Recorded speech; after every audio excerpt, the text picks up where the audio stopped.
Here we go. Welcome to episode 5 of the OurTeam podcast. And we got another goated lineup. Let's get straight into it this week. We got Ludes back. How you doing, man? Oh, I'm doing good. My cat's like screaming in the background right now, so you're going to hear that pretty frequently. I'm not sure what she wants, dude, but it's all good. I'm happy to be back. Well, we'll find out, I guess. Yeah, we'll find out. We got 2K Fitness. How you doing, bro? Hey, what's going on, man? I just got all work. I'm here with the boys. Just chop it up, man. That's nice. We got DFS back. Second time round. What's going on, everybody? Thanks again to Jazz for having me on. Yeah, we got DBG. Some of you might know who he is. CheapLudez agus cynnes táisib ar bhmach go Jazz. Yeah. we've got TyDeBo. How you doing, bro? Hey man, I don't know how to follow that up, but I'm good, guys. I'm good. I'm glad. Oh, that was the least awkward. It was still a little bit awkward, but it was the least awkward round of introductions we've had so far. So I think we did. I mean, good. I've had 3 tries, so I didn't speak English. Yeah. That's why I didn't say it wasn't completely not awkward. That was awkward enough for the rest of us. Guys, just if you notice any issues in quality, anything like that this week, I apologize. So I live in like a apartment block. I'll use American language. And my apartment has like a basement, which is a car park, and underneath that we have like all the electrics, the boiler, and everything. And that room flooded to the ceiling this morning. So I have no Wi-Fi. We just got our power back. It's pretty bad. So I'm like recording this off a hotspot. So apologies if anything dips in and out. But yeah, we're on episode 5. Let's get into it. What's everyone been doing this week? You want to kick us off, DFS? Absolutely, Jazz. I got Scottie Pippen on PlayStation yesterday, so my first 2 console grind of the year. And I've been playing Unlimited and definitely having some fun. I'm out there sweating. I'm not going to compete next week. Ty, you don't have to worry. Yes. You don't have to worry about CopFS, but yeah, I'm having a lot of fun. So I'm interested to hear what you guys are doing, really. Yeah. Ty, what you been doing this week? Well, same old, man. Recording YouTube videos, streaming on Twitch, but just starting to really get my lineup ready. I try not to spend a bunch of MT early on. Try to leave that for the last couple of weeks, but just kind of trying to get my team prepared for next week and myself prepared as well. Yeah, you feeling ready? I feel like, it's hard right now because a lot of the comps are next gen and I'm qualing on current gen. So that's kind of the hardest thing for me is getting, those good runs, but I'll be ready. Yes, sir. Sweet. Fit, what you been doing this week? I've just been grinding the agendas. They just dropped those trophies. So like last night, I've just been grinding those out. And unfortunately, like I went to go pick the option pack, picked the wrong pack. I could have had my 4th pink diamond, but unfortunately I picked the wrong conference. So. Oh dear. Oh no. no. Oh no, that's pain. That is pain. Yeah. That is pain. Lute, what you been doing this week? Trying to fight off my cat while she tries to get up and bite the mic. But I've been good, man. I was struggling for a while there, but I sold KG for like 1 million yesterday with no badge upgrades. So things are going pretty good right now. I haven't been playing Unlimited, which has been pretty awful, but it is what it is. But we're going to talk about one thing you've been doing this week later. I've seen one thing you've been doing this week. Oh yeah, absolutely. I'm a champion. I'm a champion of it. Dude. I will stand firm. I will die on this hill. I'll go next because I'll play to DBG at the end. But I got Larry Johnson.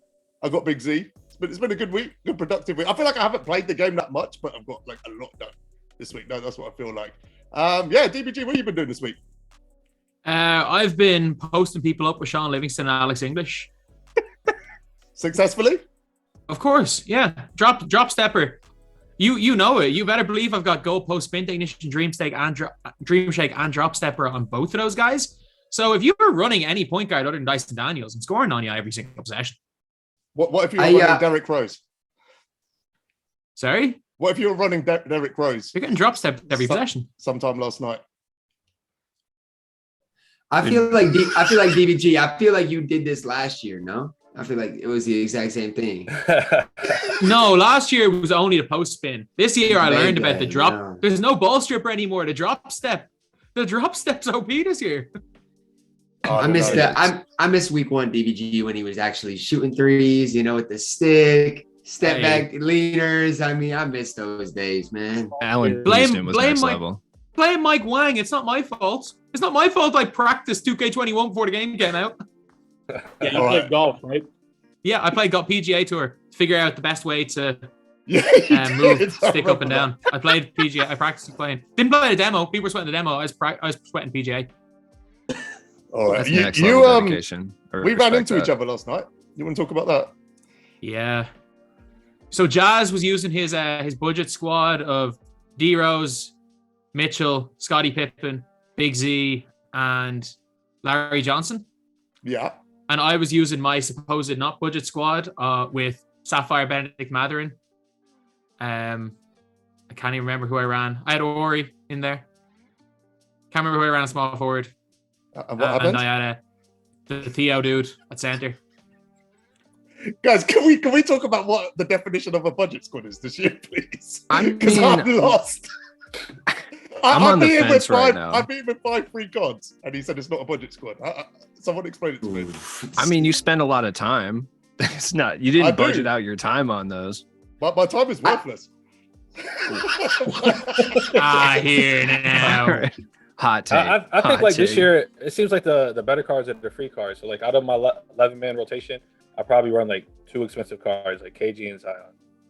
Other than that, it's all the like free cards, takeover cards, level 40. Yeah, I mean, realistically, if I run through that squad, D-Mitch took me 2 hours of actual grinding. The rest I got done in Unlimited. They basically gave me Derrick Rose in tokens. They basically gave me Big Z yesterday. Not long grinds. I got 70k of Scotty done on the free throw challenge. Rip. Who's the other player? I can't remember. But yeah, it wasn't like Larry Johnson. Yeah, Larry Johnson token. Yeah, he completed Unlimited. Got the Completely tokens. unlimited. You have 20,000 unlimited points. I mean, that's not a huge amount of games. What, we 4 weeks Yes, in now? it I've got is. like 60. I think I've got 69 wins. That's not intentional as a number. I think I've That's actually kind got of some a lot. wins. How many How many losses? how many losses, Jazz? That's what I was about to say. 16? 16? Okay, so about like 85 games. About Over 4 weeks? 35 hours. I'm not playing the game. Do you know what I mean? Like, to play the game, you're playing at least 15 unlimited games a week, surely. Jazz is out here Hey. with the AFK army, holding it down. Like on the EU servers, like what's the average time like you have to wait to queue in the game? Could be 5 minutes, could be 7 hours. Yeah, I know. Depends. I'm not, when I the say time. 3 hours, I'm not exaggerating. There are times where you won't find a game for 3 hours. So this was actually going to be our first talking point. It's the reason I kind of brought up that game last night. So EU servers are abandoned. They're actually abandoned. Let me put this in perspective. So when I ran into DBG yesterday, I'd been loading for 25 minutes to find a game. And the only person I ran into was another content creator. That is the state of the game for casuals right now. What's everyone's thoughts on that specifically? That's bad. I mean, 25 minutes is crazy. Yeah, you think 25 minutes was bad? On Tuesday night, I got Alex English at 1 a.m. Between 1 a.m. and 5 a.m., I couldn't find a game. I recorded like 2 DBG Docs videos, a video for my 2 reaction videos for my second channel, made 3 thumbnails, and edited a video. I still couldn't find a game. That's nuts. I thought waiting 5 minutes on Xbox Current was bad. Here I'm hearing the real struggle. Go to Europe. Australia's worse. Like, Yeah, that Yeah, I makes think sense. like on the east side on PlayStation 5, it's relatively quick. So it could be anywhere from like 10 to 15 seconds to like probably like 5 minutes max. Like I played like 77 games. I'm like 67 and 10.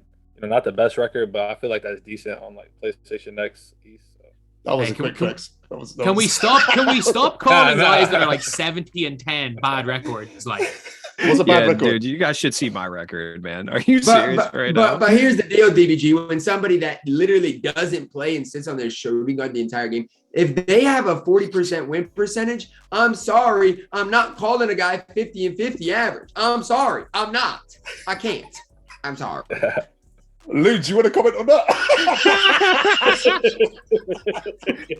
Dude, I love playing player lock. It's so sick, man. I don't even care, dude. Well, All right. if you actually play on player lock, I don't I care. do. bro.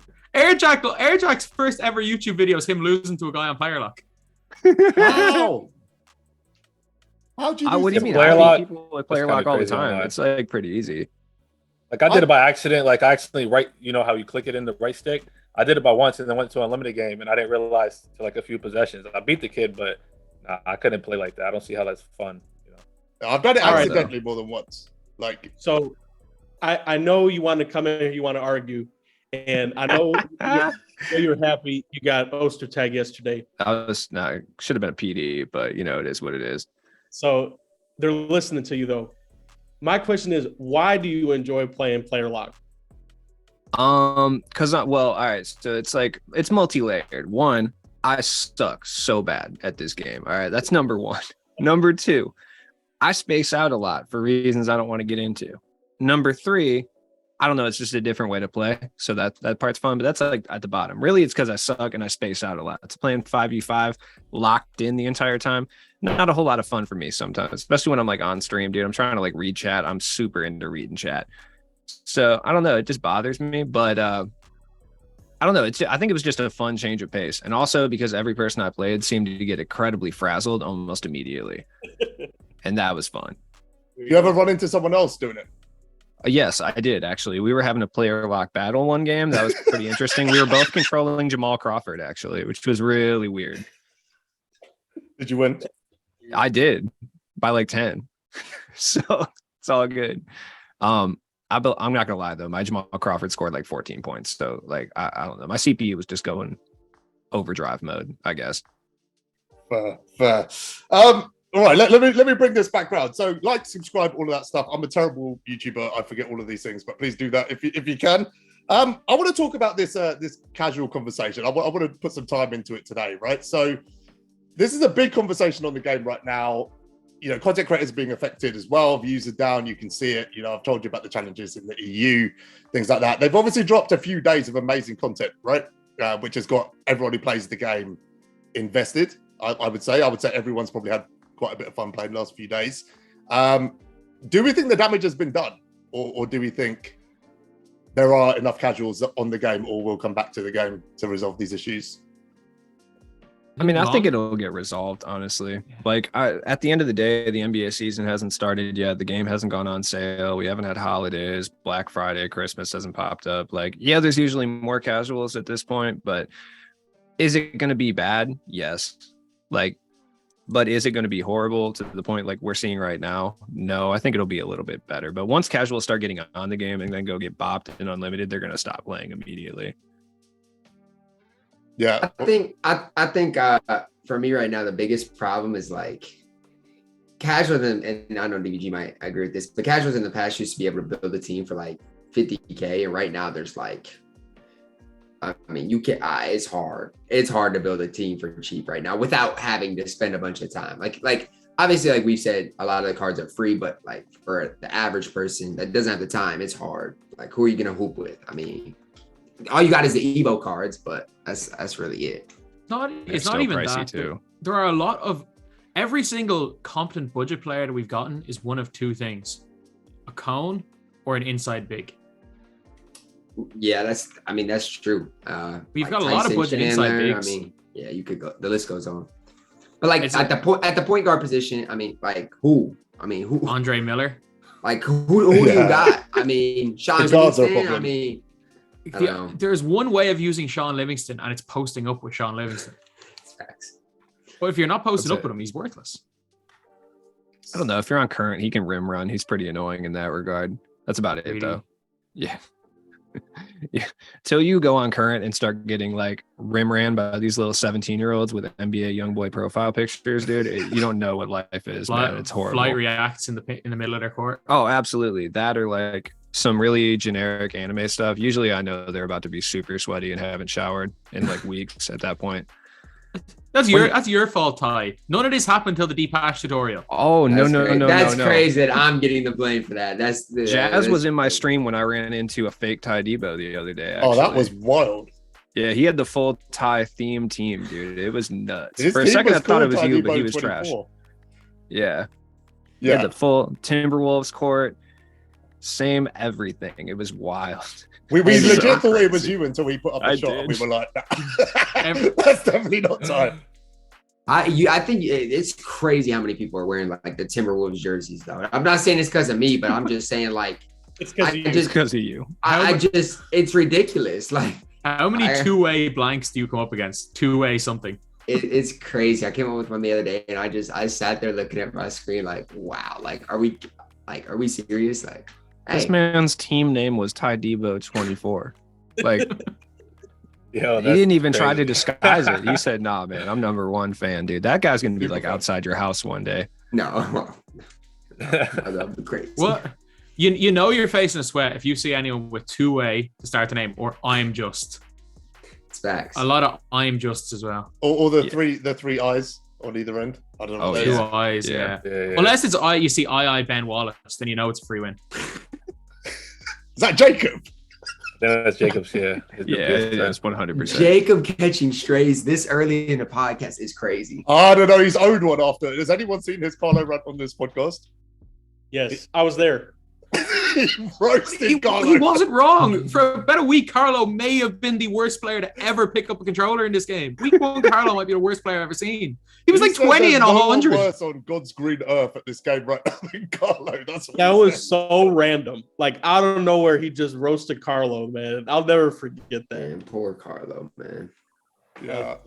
I would say for like the player base, like, I think it's going to increase like around like November, Black Friday and then Christmas, because obviously like the actual casual players, they're not that deep in. They're not worried about getting like the pre-ordered edition or anything like that.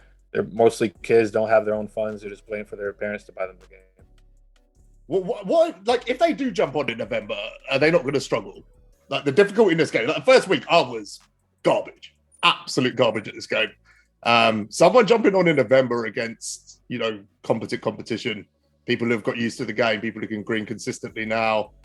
Do you think that's going to be like a positive experience for them? Green to win is horrible, bro. Green to win, I'm telling you.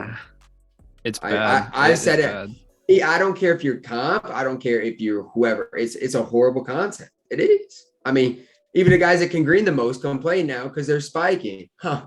Well, that's a coincidence. If the game had really competent servers, I think it wouldn't be too bad. But we're dealing with 2K servers here. Like, this is not going to be something that works well.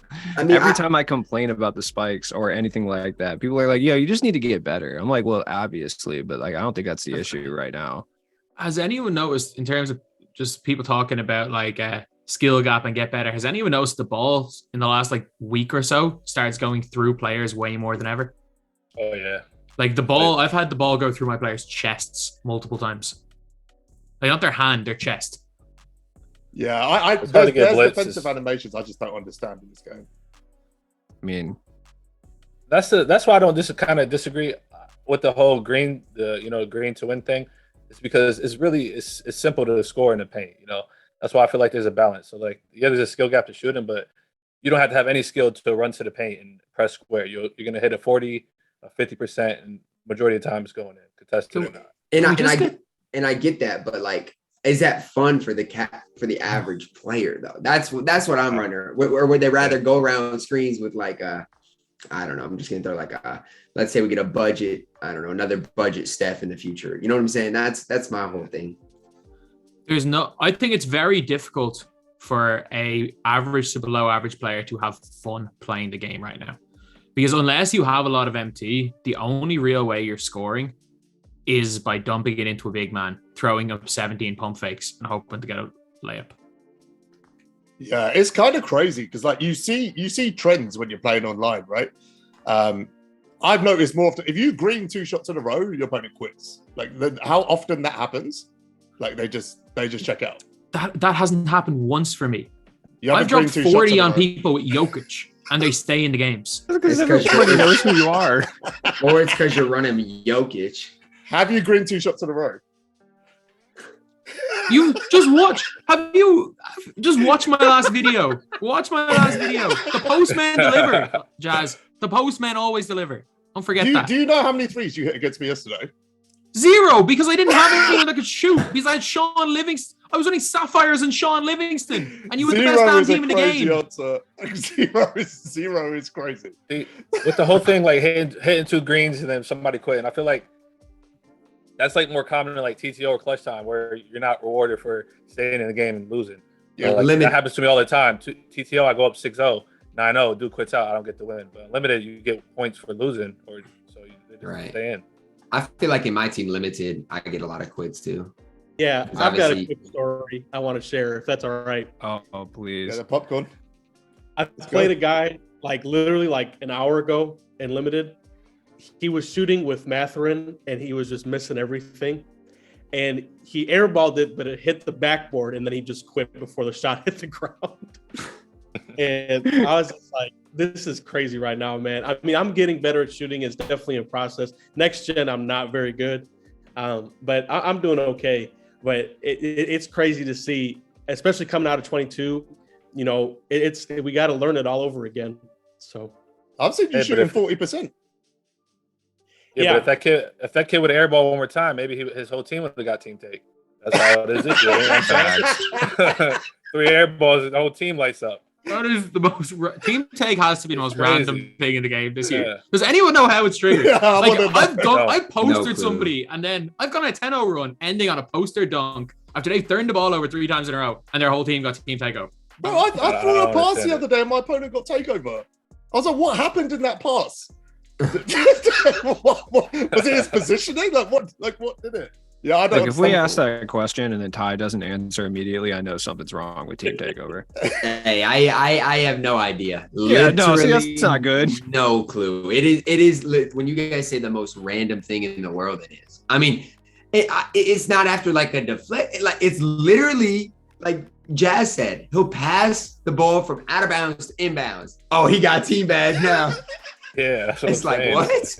And it's so overpowered with the shoot. But- It is crazy. It's not even that. Like you somebody can do something bad and get team takeover. You can throw a turnover and then get your whole team gets takeover. I'm like, what has just happened? Like, My favorite is Yeah. getting team take after good shot defense. I'm like, yeah, okay. I contested. I got team I take. guess like That's what's up. the argument was for like somebody was trying to say it was somebody airballed and they got team take. That was a good shot selection. So I guess it boosted whatever meter they had. But I'm like, that's still. I'm going out tomorrow just putting up bricks until I get takeover. That's what I'm saying. Like this it is a seems good like shot it's selection. almost like an algo switch situation. That is Where what it it's feels that like. where it literally is like it comes at a random time and it switches the algo completely. Instead of it's like we all know that there is stuff in the game to cause momentum shifts, to cause the game to swing. It seems obviously like the algo shift now just gives the team take. Yeah. Lets them offensive rebound, basically. That's it. Yeah, Team bro, take. the O board rebound is the algo on offensive Oh. boards is nuts. I was doing the unlimited agenda yesterday, and you had to get 20 offensive boards, right? That was one of them. Probably took you so long. Bro, I did 5 full unlimited games and had 9 with Wilt and Big Z, and I was like, how did I get 9 O boards in 5 full unlimited games? And like every game, I felt like I was getting honed on the O boards, and I looked at it afterwards, and it was just there in front of me. Like, yeah, you get wrecked. I've gotten 5 on one offense before. Yeah, it's- Oh, you it's shoot crazy. too many. You don't get offensive rebounds and deep shots though.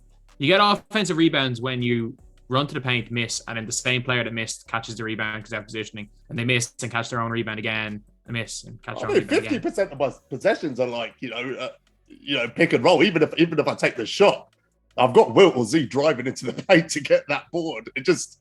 Some of the animations. Have you guys seen the animation where they'll like the whole team will like tip the rebound? Like 5 different people will tip it, and then someone will randomly grab it.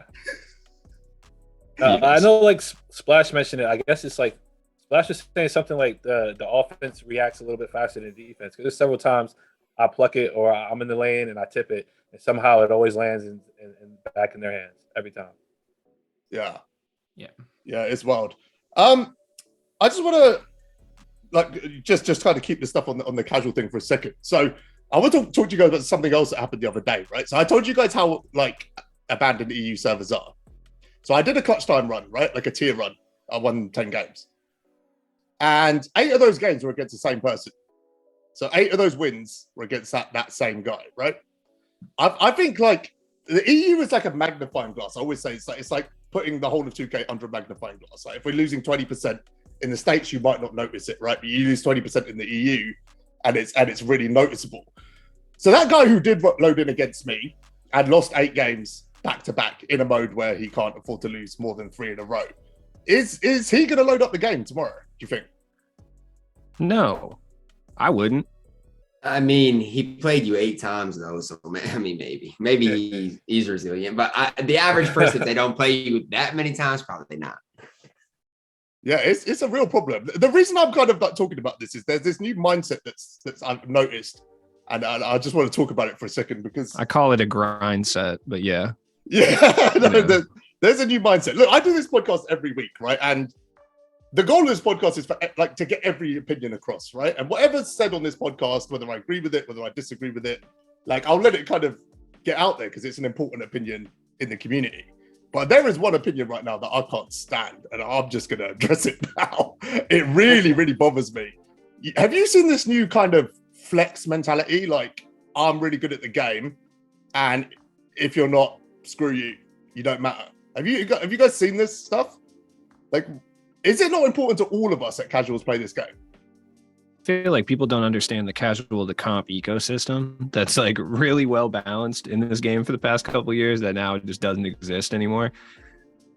Casual players need to be on the game for the competitive people to like get their stuff done. And I feel like they just don't understand that. I'm not a comp guy, dude. I'm straight up casual. Like my unlimited record is 23 and 15. I need other casuals, dude. I need my own people in the game or else I'm going to struggle so bad.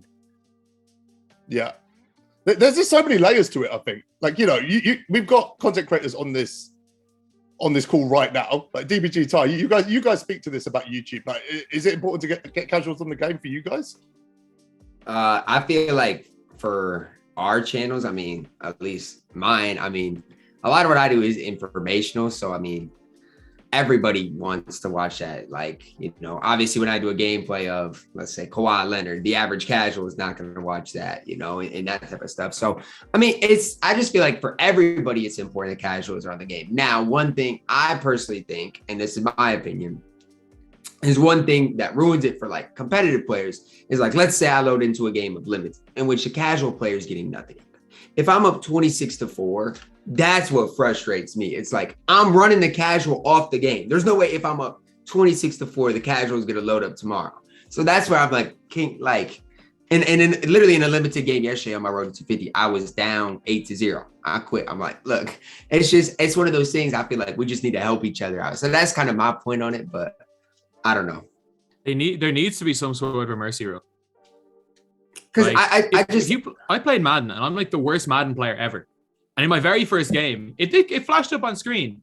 It seems you are playing somebody who is far out of your ability level. You can quit the game now and it's not going to affect your DNF or whatever. Right. And give them the win and try to match up with someone closer to your ability level.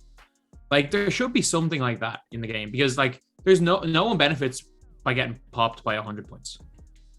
No, I agree. And I feel like, you know, it's, and DBG said it before, like how there's not necessarily modes specifically for casuals, at least in the past. And that's kind of a part of it. It's like unlimited, for example. Most casuals are not going to load up unlimited and have an enjoyable time. Have you ever played on a 0-0 account? Or like a 10 and 20. If you play a 10 and 20 account in Unlimited, it's free. Like if you're 10 and 20 and you play Unlimited, you're playing against the guy who you would beat. If you're 20, even in 20 and 10, you would probably beat a dude who's 10 and 20 by 70 points. Like there's that big of a gap. Right. For anyone saying that there's no SBMM this year, it's just that you're in high SBMM. Like, and no casuals play clutch time. No casuals play clutch time at all. And in Unlimited, if you go onto a Smurfed record account or someone who's just bad at the game's account and you play Unlimited, you're winning by 70. It's rough. It's grim. So do you think the this, SPMM is still strong. I think SPMM this year, especially because you get points for losing, is good. I don't really think you think there's skill-based matchmaking this year. There is, yes. There is. If you play on an account, Jazz, have you ever played on an account with a terrible record though? But I played people that are like 5 and 20. Really? Again, we're in Europe. It's hard to argue that. There's skill-based matchmaking. Yeah, 100%. You will never play if you're on an account that's like 10 and 30. You will never play a good player. Like I said, in the EU, it's hard because skill-based matchmaking might just be that one other person who's playing the mode at that time. Like that's where we are. And that's the hard part with the EU. Like I'm alone and I'm like, okay, I think skill-based matchmaking for casuals, I think I get what they're trying to do. Because if a guy that is 10 and 30 comes up versus me and let's say they don't want to quit, I mean, it's just not an enjoyable experience for anybody. So I don't know. For obviously, for if you can't find a game, that's even worse than an enjoyable experience, in my opinion. But yeah, I kind of get what you're saying, because like I played 2 games the other day of Unlimited back to back, and the first game I lost by 4, but it was a fun game against a guy who knew what he was doing. Like, you know, we were both shooting the ball, like that was our primary offense for both of us. And then I beat someone by 30 who was rim running, mashing, all of that stuff. And I had way more fun in the game that I lost than the game that I won. Like, that's where I am now. Like, I think with the format of Unlimited now, you get something for losing. You know, you get a close loss or a competitive loss. You get quite a lot for it. I will take that over blowing someone up by 30 who's just a bot any day right now. For sure. The reason I was like questioning the whole skill base is because like this year, I like the 70-something games that I played, I probably matched like maybe 7 people that I recognize from like last year. Or last year, like if me and Ty matched Ty a few times, if me and Ty Q or me and Nike or me and Splash Q at the same time, I'm automatically gonna match them. It just doesn't seem that common this year for me. I don't think it's as strict as it was last year. I think because last year, even in Europe, I would play the same 5 people over and over again. Facts. Yeah. Literally. But like it doesn't seem to be as strict this year. But there is some. If you play like from someone who plays on a bunch of different accounts, there's definitely some. Yeah, I definitely think there is too. What's your thoughts, DFS? My question to you guys is, do you think Unlimited is the most quote unquote casual friendly that we've ever seen, especially considering 12-0 in the past? Yes. I think it's the most casual friendly mode in the game right now. I agree with Jazz. It is 100%. It's the only casual friendly mode in the game right now. Which is that's to me, that's crazy just because I've never thought about Unlimited like that. Like, that's where I'm going to go if I want to play. To like, let's say, prepare for like this upcoming weekend. Like, I'm going to go in there. Obviously, with skill-based matchmaking, I'm telling you guys right now, a lot of people that don't like skill-based matchmaking, if you get matchups, it's the best thing for everybody. Because this year it is. When they have 12-0 and stuff like that, it was horrible. With the points for losing, I think it's the best. So, Jazz, you talked about the guy you played 8 times. I have matched up with the same guy 3 times in Unlimited this year. And every time it's been a close game. And I played him today and it was so close and I lost. For me, I'm competitive. You know, I want to go ahead and try to beat that guy again. I just had a feeling I was going to play him today. I don't know. It was a speaker premonition. I don't understand, but it was a lot of fun. I love matching up against this guy. I've shouted him out on Twitter before because I think he's a great player. So I like competing, and Unlimited has allowed me to do that this year, and that's been a lot of fun. Yeah, I like competing until it goes horribly wrong. Yes. I don't know if you guys know who Amara is on the EU server. Do you guys know who that is? He's hell. He's hell. This kid's hell. This kid's not that far off any of you guys in the States. This kid is hell. I've lost maybe 20 games of clutch time in like the last 4 seasons of MyTeam, right? It's not a mode I lose very often. This guy dropped 39 points on me.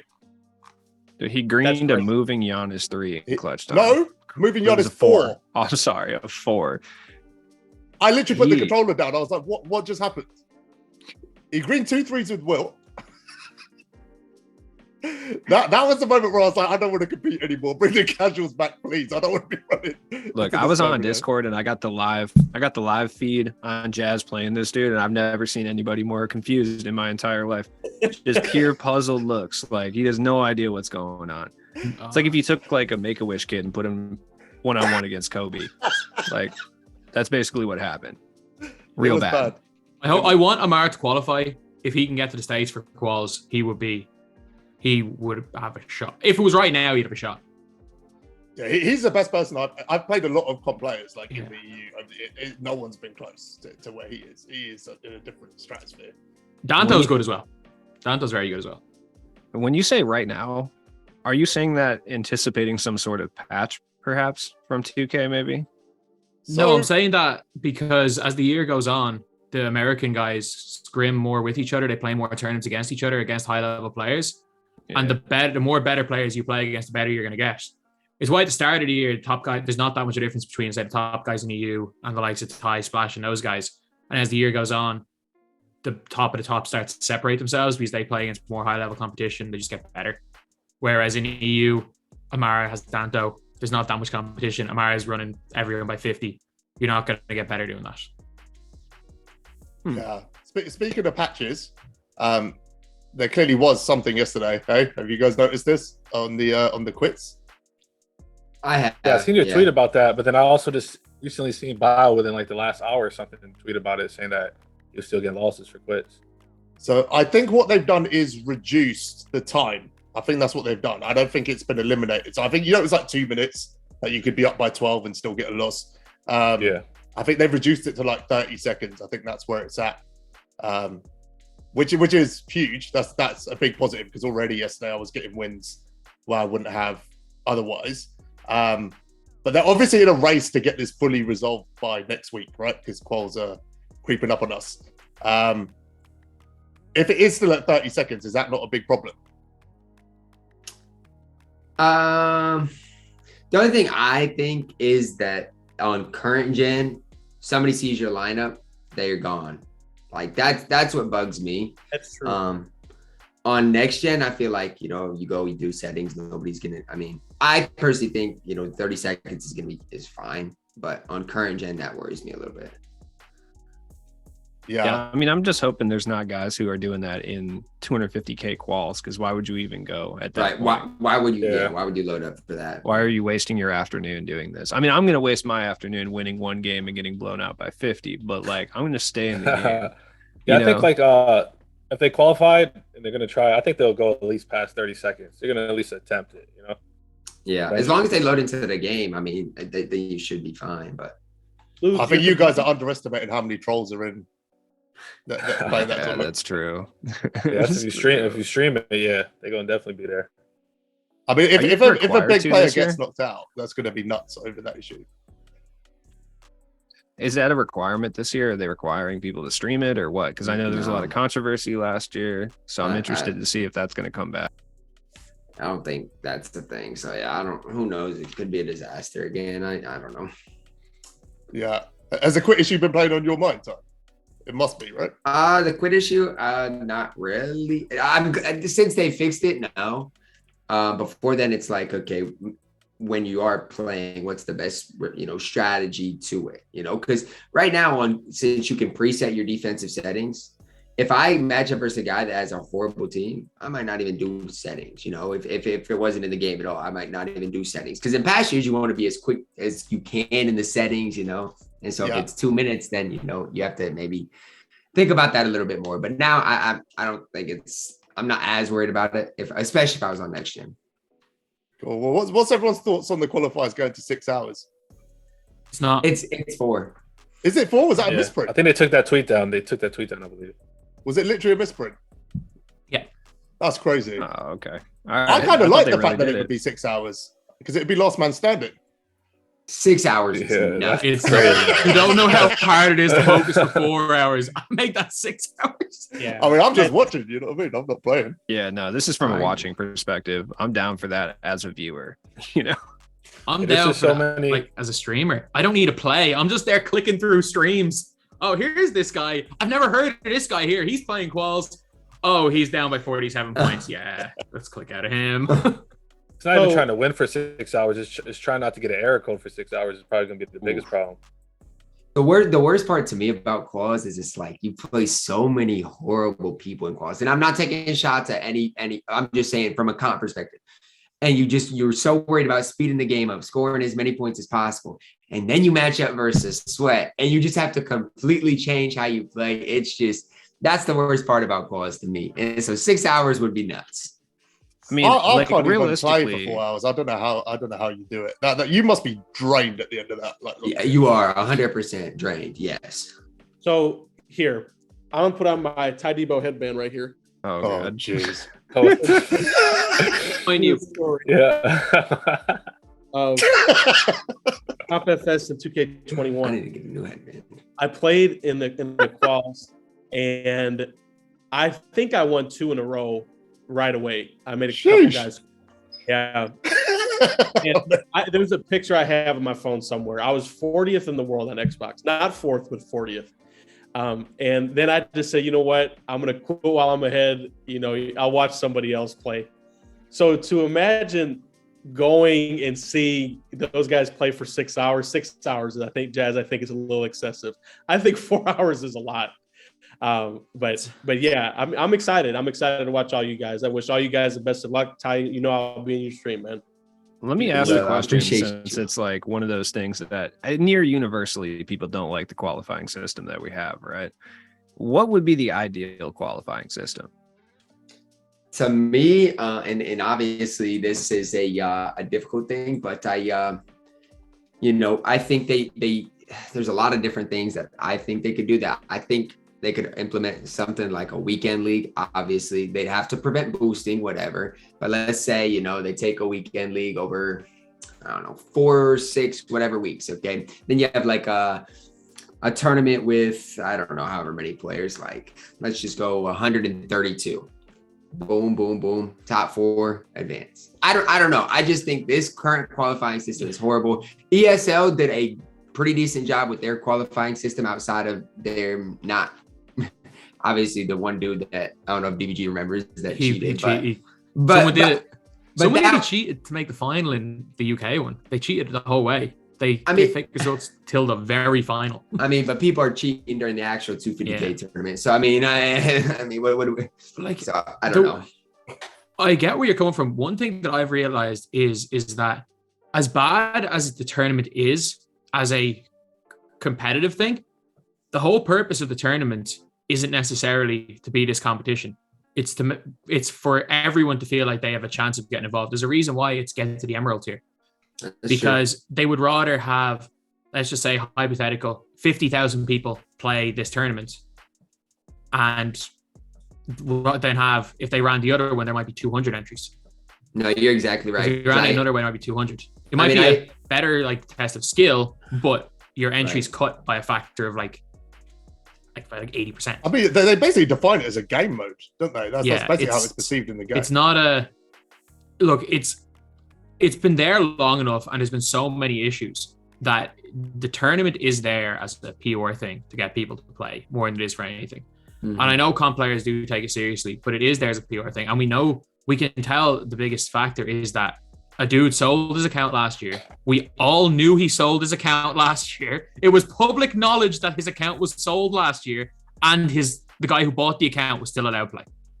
Yeah. There was a lot of controversy last year. It was public knowledge. His name, the account changed from someone else's name to Austin. Sorry, that's funny. There's gotta be at least for the actual tournament, way better supervision under that. That's what really bothers me. And it's like, even with the Joe Mars situation, was that last year? Fly Guy Rye. 2 years ago? Yeah. I don't even remember when it was.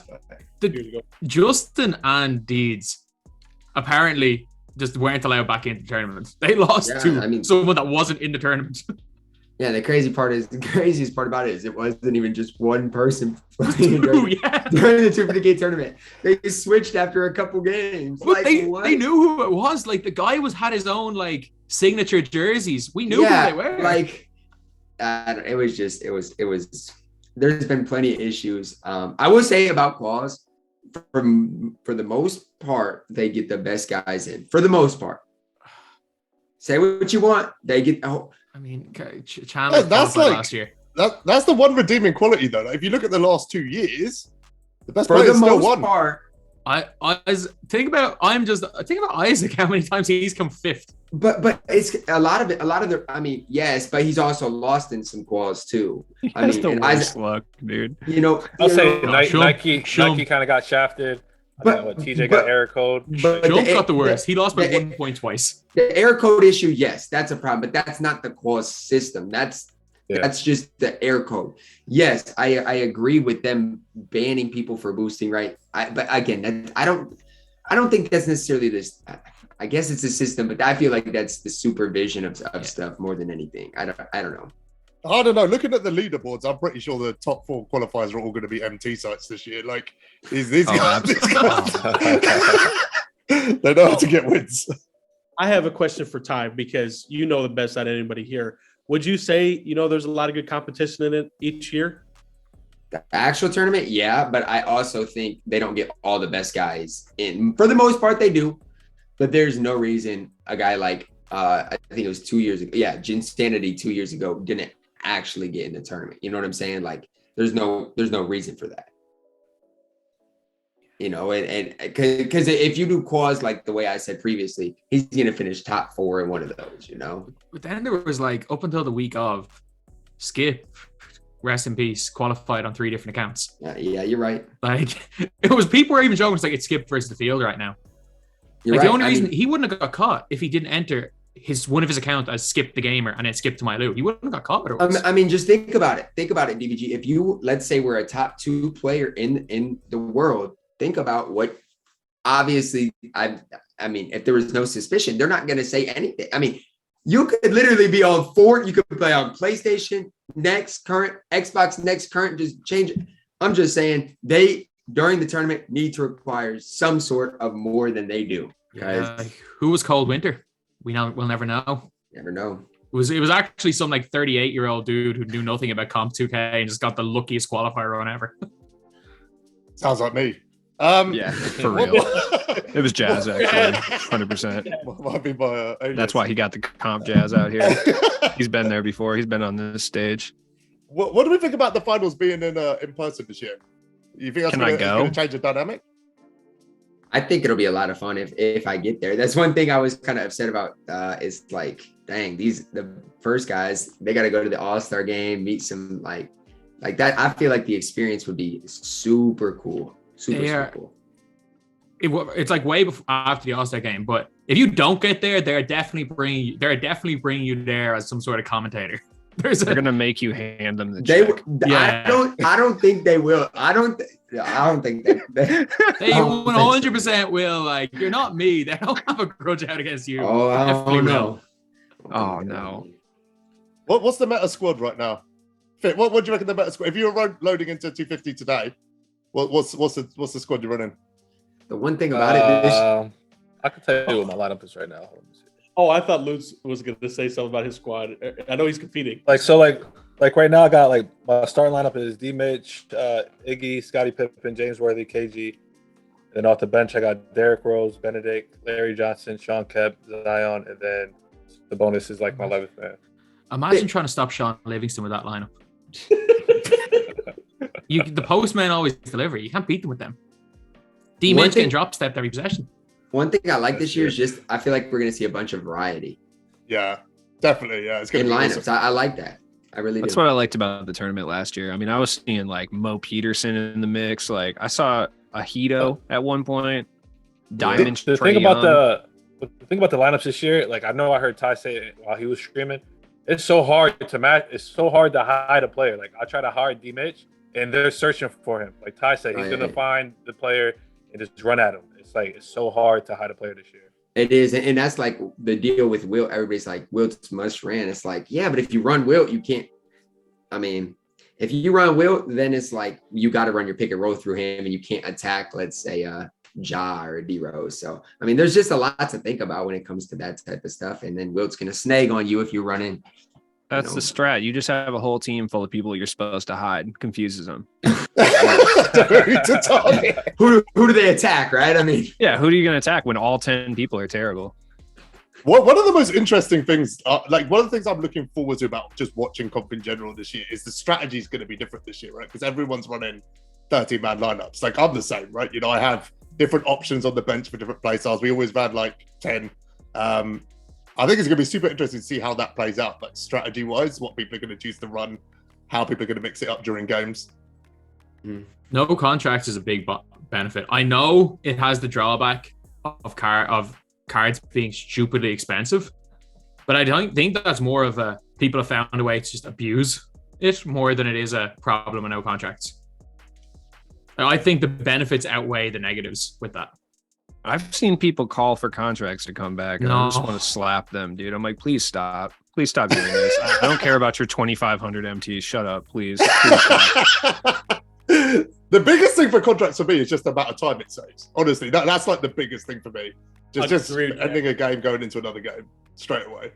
Look, I don't praise 2K for much often at all, but I will praise. Granted, they should have removed contracts like 8 years ago, but regardless, they took them out. Do not ask for them back. It's like when people ask for 12-0 back. I'm like, shut your mouth, dude. Stop. No, we hate the only people that liked 12-0 were the likes of you, Ty, who could make a living off people going 12-0.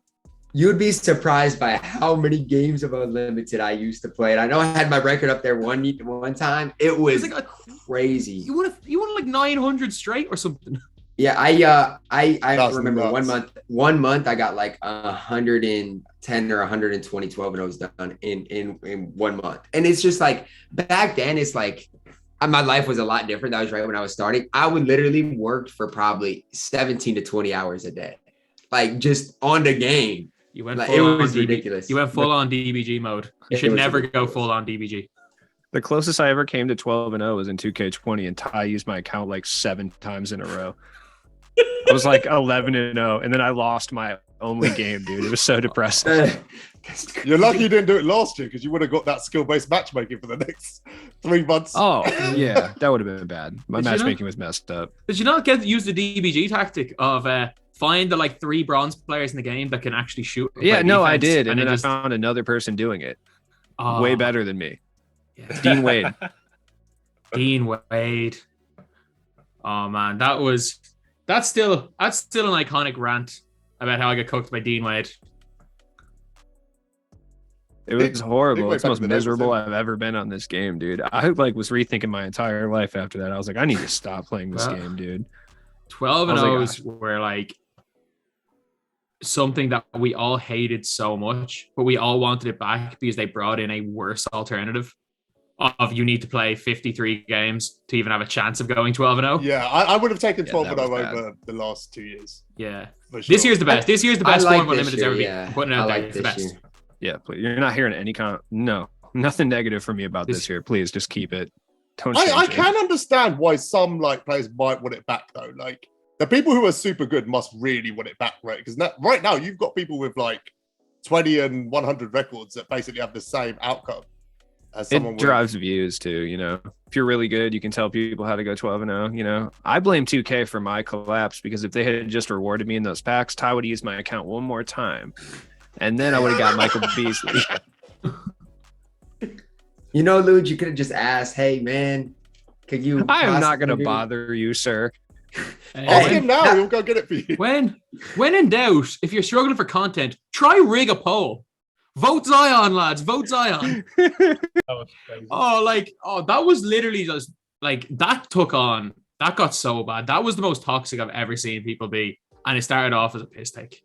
No, DBG, the best last year was 2 years ago, I think it was. Whenever the J.R. Smith or on Ty Lue, whatever, that whole situation, I was in the hospital. Yeah. I was like looking and I was watching your stream. I was like, what in the? Because I was kind of out of the loop that season. So yeah, just watching you and looking at a bicep for like 8 hours. I was like, oh my gosh. At one stage, I had 6,000 viewers, and I was looking at a picture of a bicep, and I'm like, I can't read this. And we were like putting different photo filters on it to see if we can make it more clear. Everyone it was hated that there's shit, an irony about that because you think glitched reality is like the worst season ever, right? But when else could you stream for 8 hours just looking at a bicep and generate 1,000? Yeah, but that's that's us making our own fun out of it. That's not anything good. Like that was a complete accidental thing. That was 2K putting a code on something that's in such low resolution that we couldn't see it. I love glitch reality. I'm just putting it out there. I hated it. I hated I it. didn't get the glitch market. They brought out glitch idols reality packs. made people play the game a lot more because they wanted to get in the market. They see everybody getting in the market, so they keep playing until they possibly get in there. I feel like the takeover concept is basically the same. Like you just play aimlessly until that card pops up. You can play any mode. It's exactly what it was with glitch reality. It's actually really close as a concept. Like, why did they remove RNG?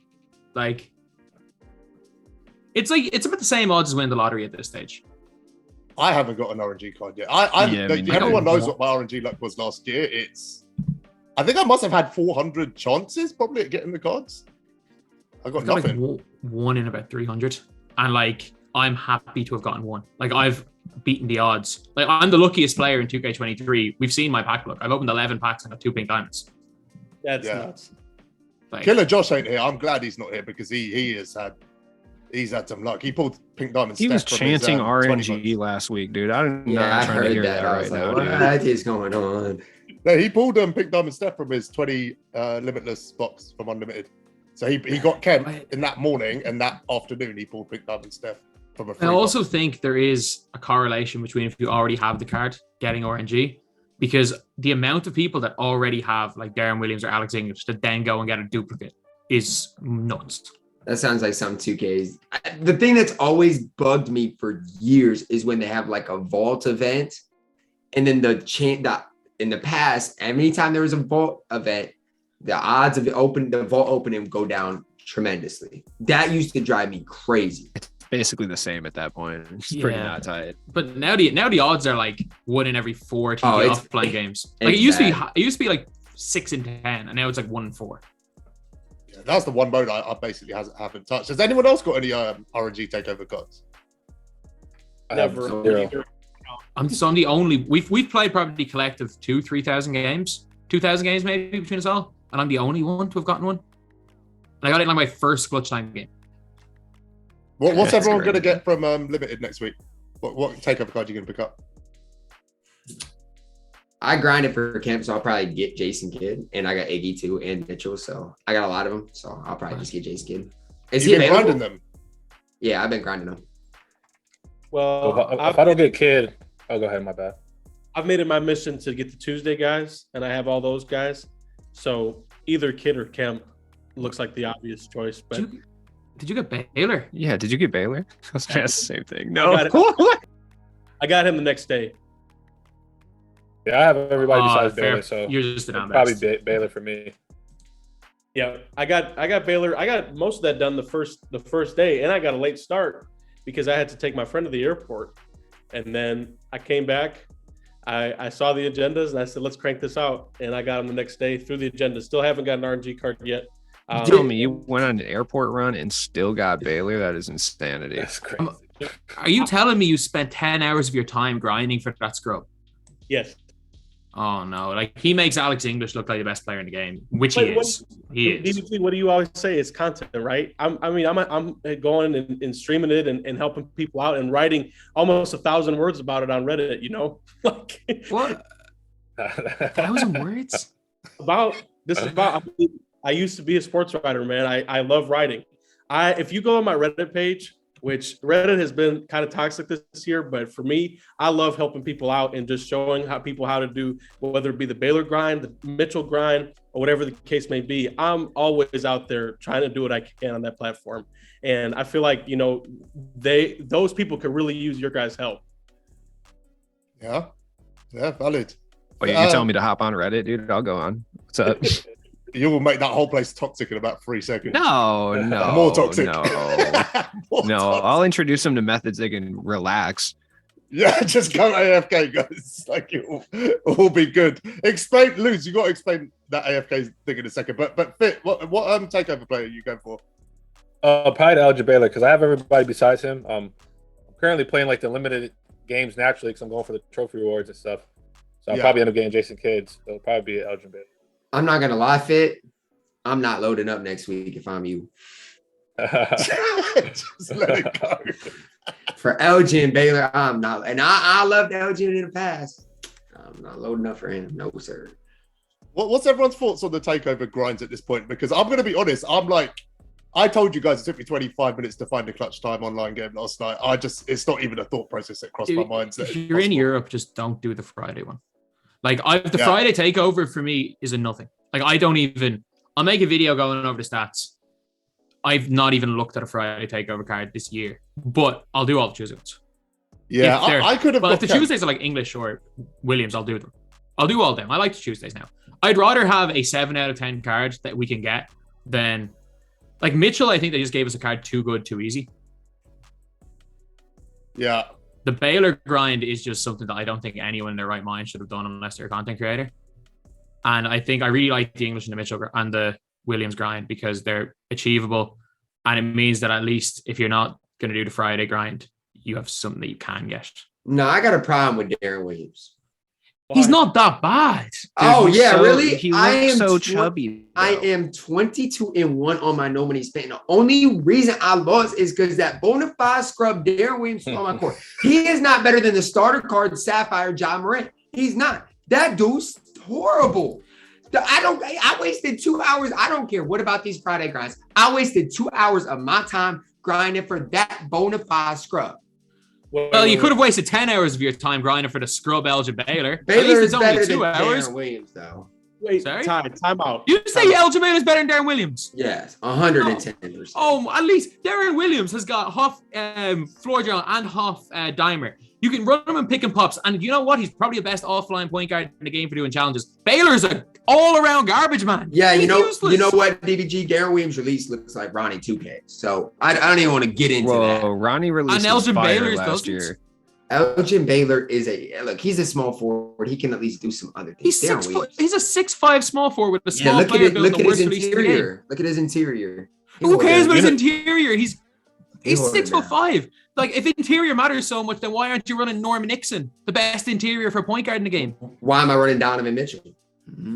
Because he looks about 6'4" in game. And it's because his interior. He's is still getting posted there. up by Livingston. Wait, Ty, did you say that Darren Williams isn't as good as the Sapphire Josh? So not even the Ruby? Look, I have to. Ruby agree, Ja Darren Williams is so much horrible. better. Ruby Ja is literally so much better. It's not even in the same strategy. I'm not going to argue that. I'm not going to argue that. It's funny that you mentioned Ronnie's base. Did you guys know that it's actually a base in Park now? Like you could actually equip it to your player. I swear to I was messing with a build yesterday, and you could actually put his, I think, LDK too. I'm gonna face Ronnie him has in that. and run. But no joke, like all jokes aside, Ronnie's card last year, that was like one of the best releases in the game. I stand firm on that. That release was amateur 8. Yeah. We should have been allowed to use him online. I don't care. We That would have been should've. that would have been so fun. Imagine you're beating someone by 30 and they're pause cheesing you, and then you go, you know what? Let me sub on Ronnie 2K and start cooking you with Ronnie. Like, you can't say that wouldn't be fun. Do you think he's gonna get a card this year?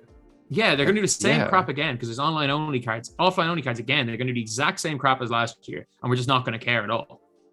You think So Ronnie who- himself is gonna get another card? Yeah, Yes. All-Star Weekend. End game. Who are the celebrities you guys want to see? I think J. Cole is a slam dunk, but I want to hear what you guys think.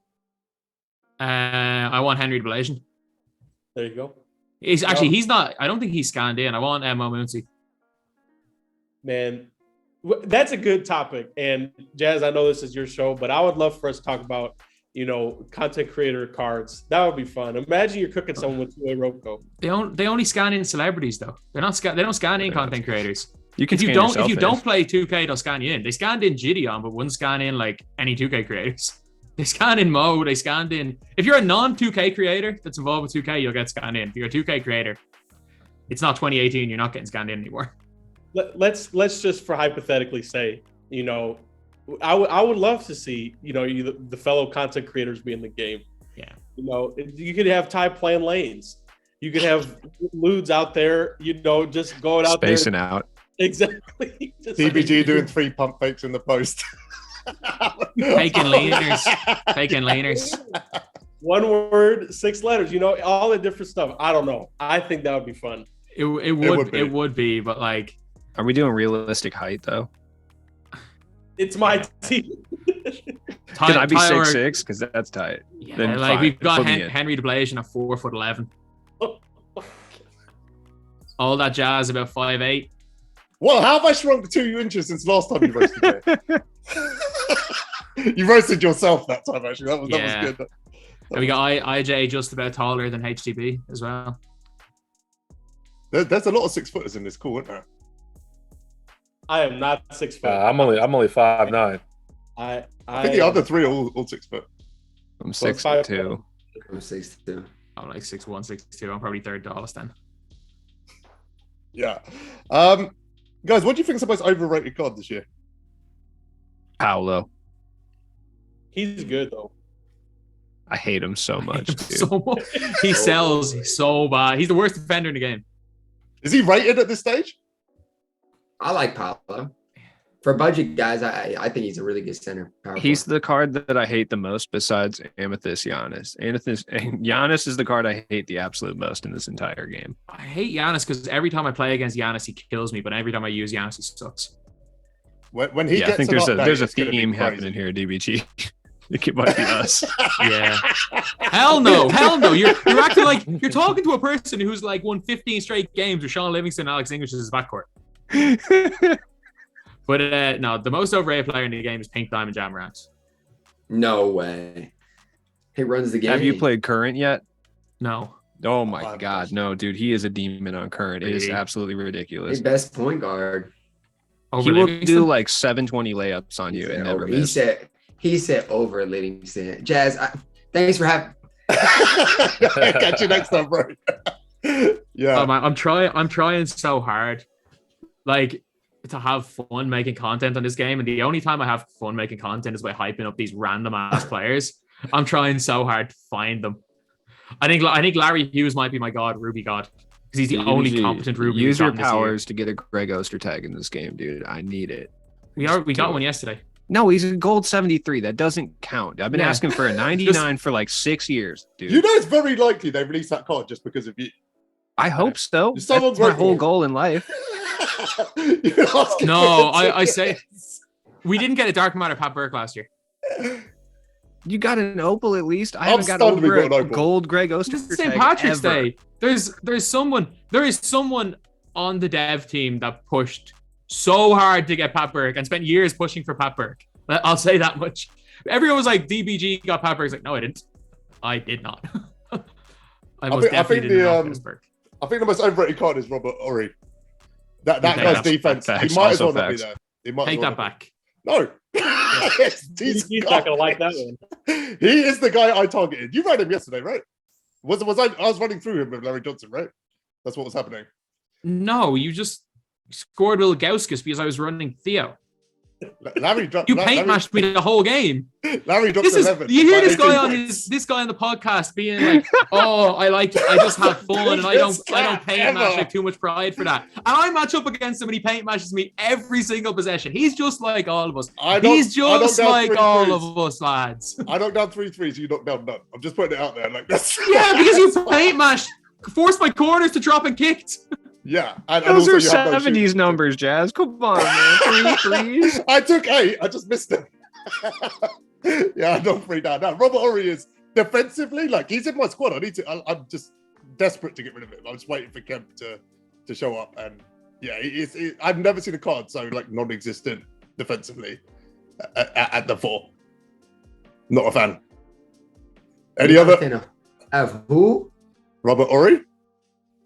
He good for no money spent, man. Chick. Yeah, for you, I'm sure. For me, no shot. No shot. Any other overrated cards you reckon right now? Overhyped? I see Sohan being run a lot, and I just don't get it.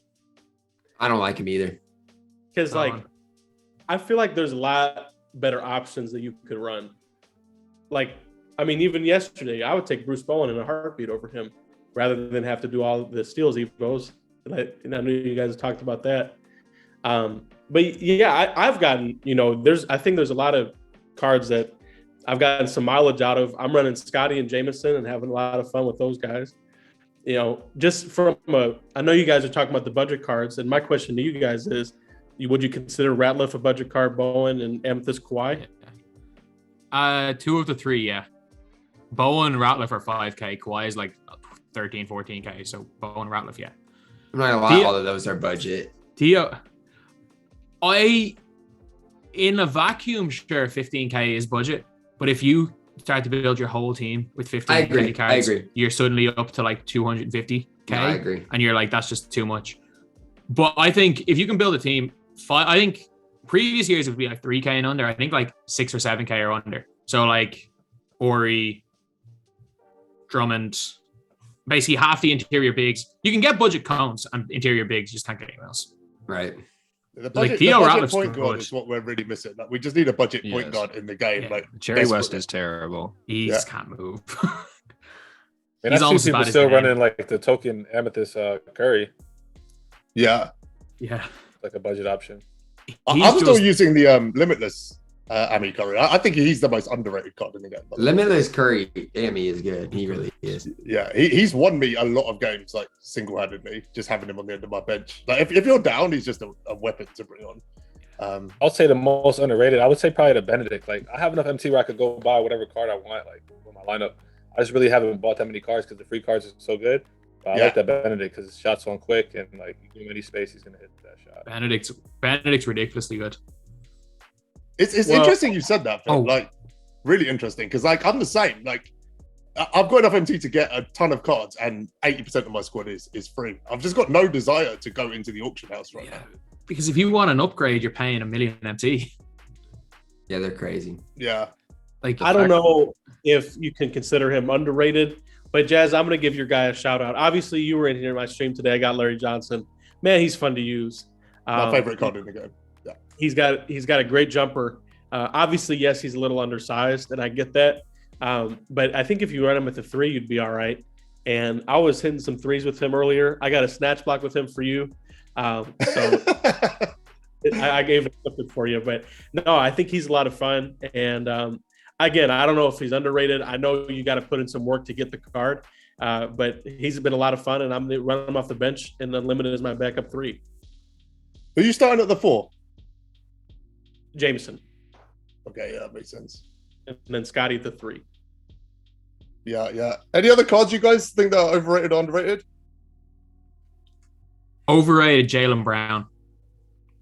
Oh, that's an interesting take. He's barely better than Bruce Bowen. And one of them is $500,000 MT, one's 5K. I don't think he's better than Iggy. I think Iggy's better than. Oh no, Iggy's just a different level. He's way better. I'm still undecided on Iggy and Kemp for next week. I think I'm going to go Kemp just because that's what my team needs. Iggy's release bothers me, man. And I know you guys might not think it's that big of a deal. It bothers me. It is so slow.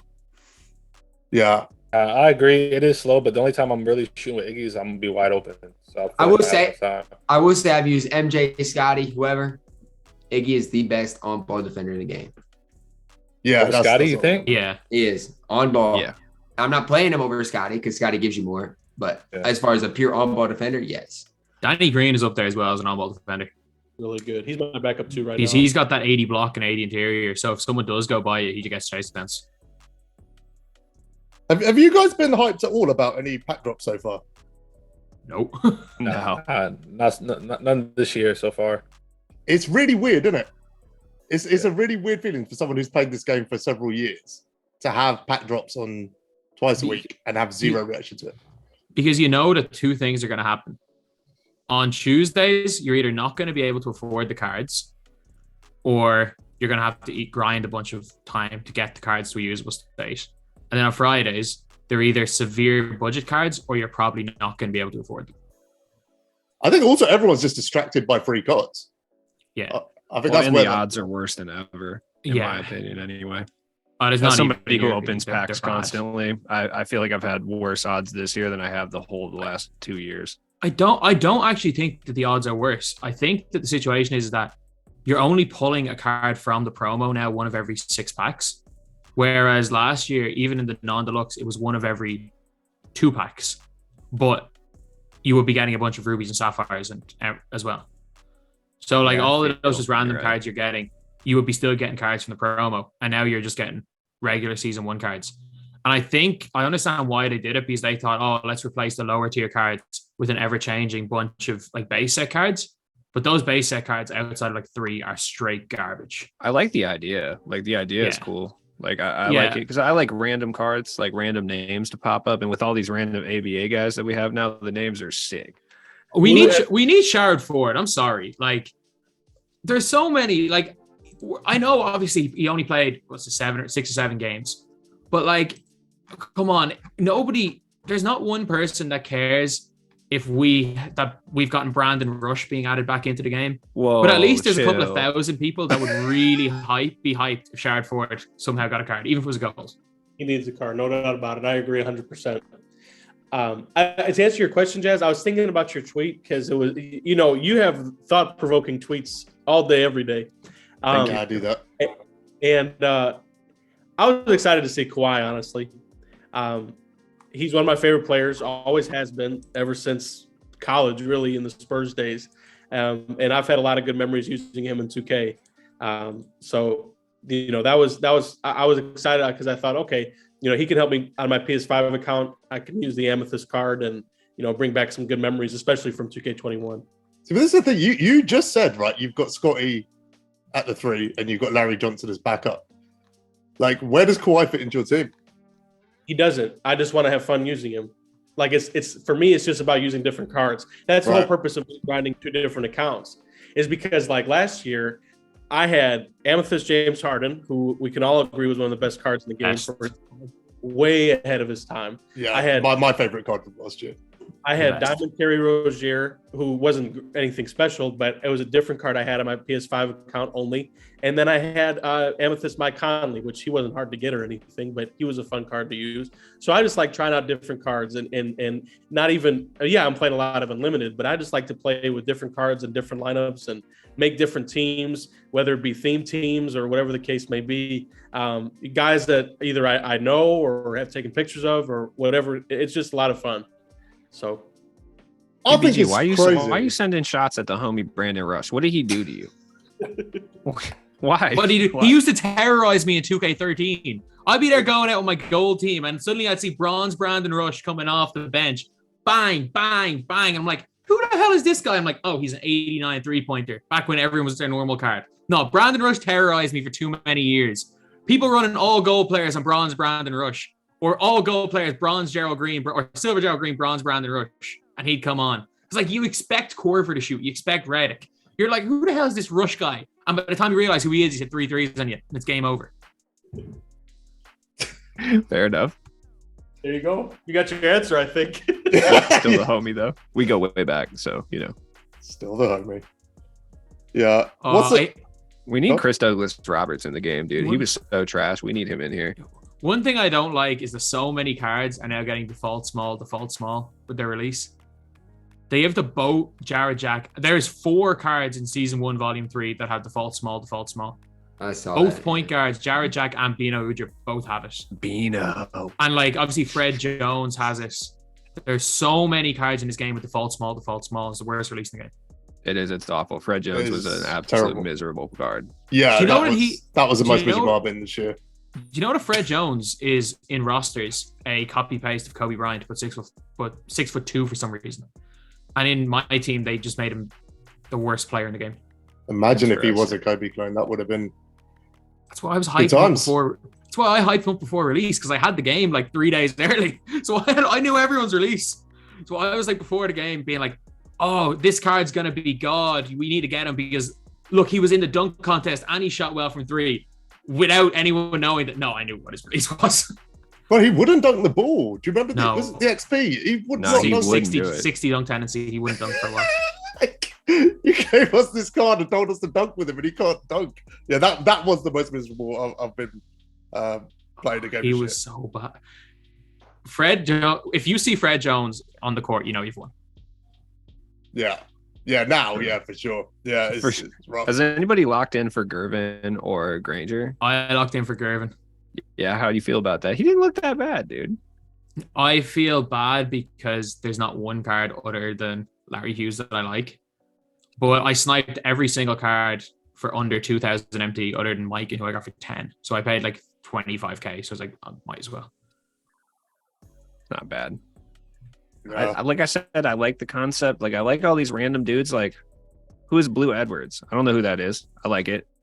There's a bunch of dudes with 2 first names in here. Like, I like the concept. Kurt Rambis, the GOAT himself, the real Greek freak. We got Brickman as well.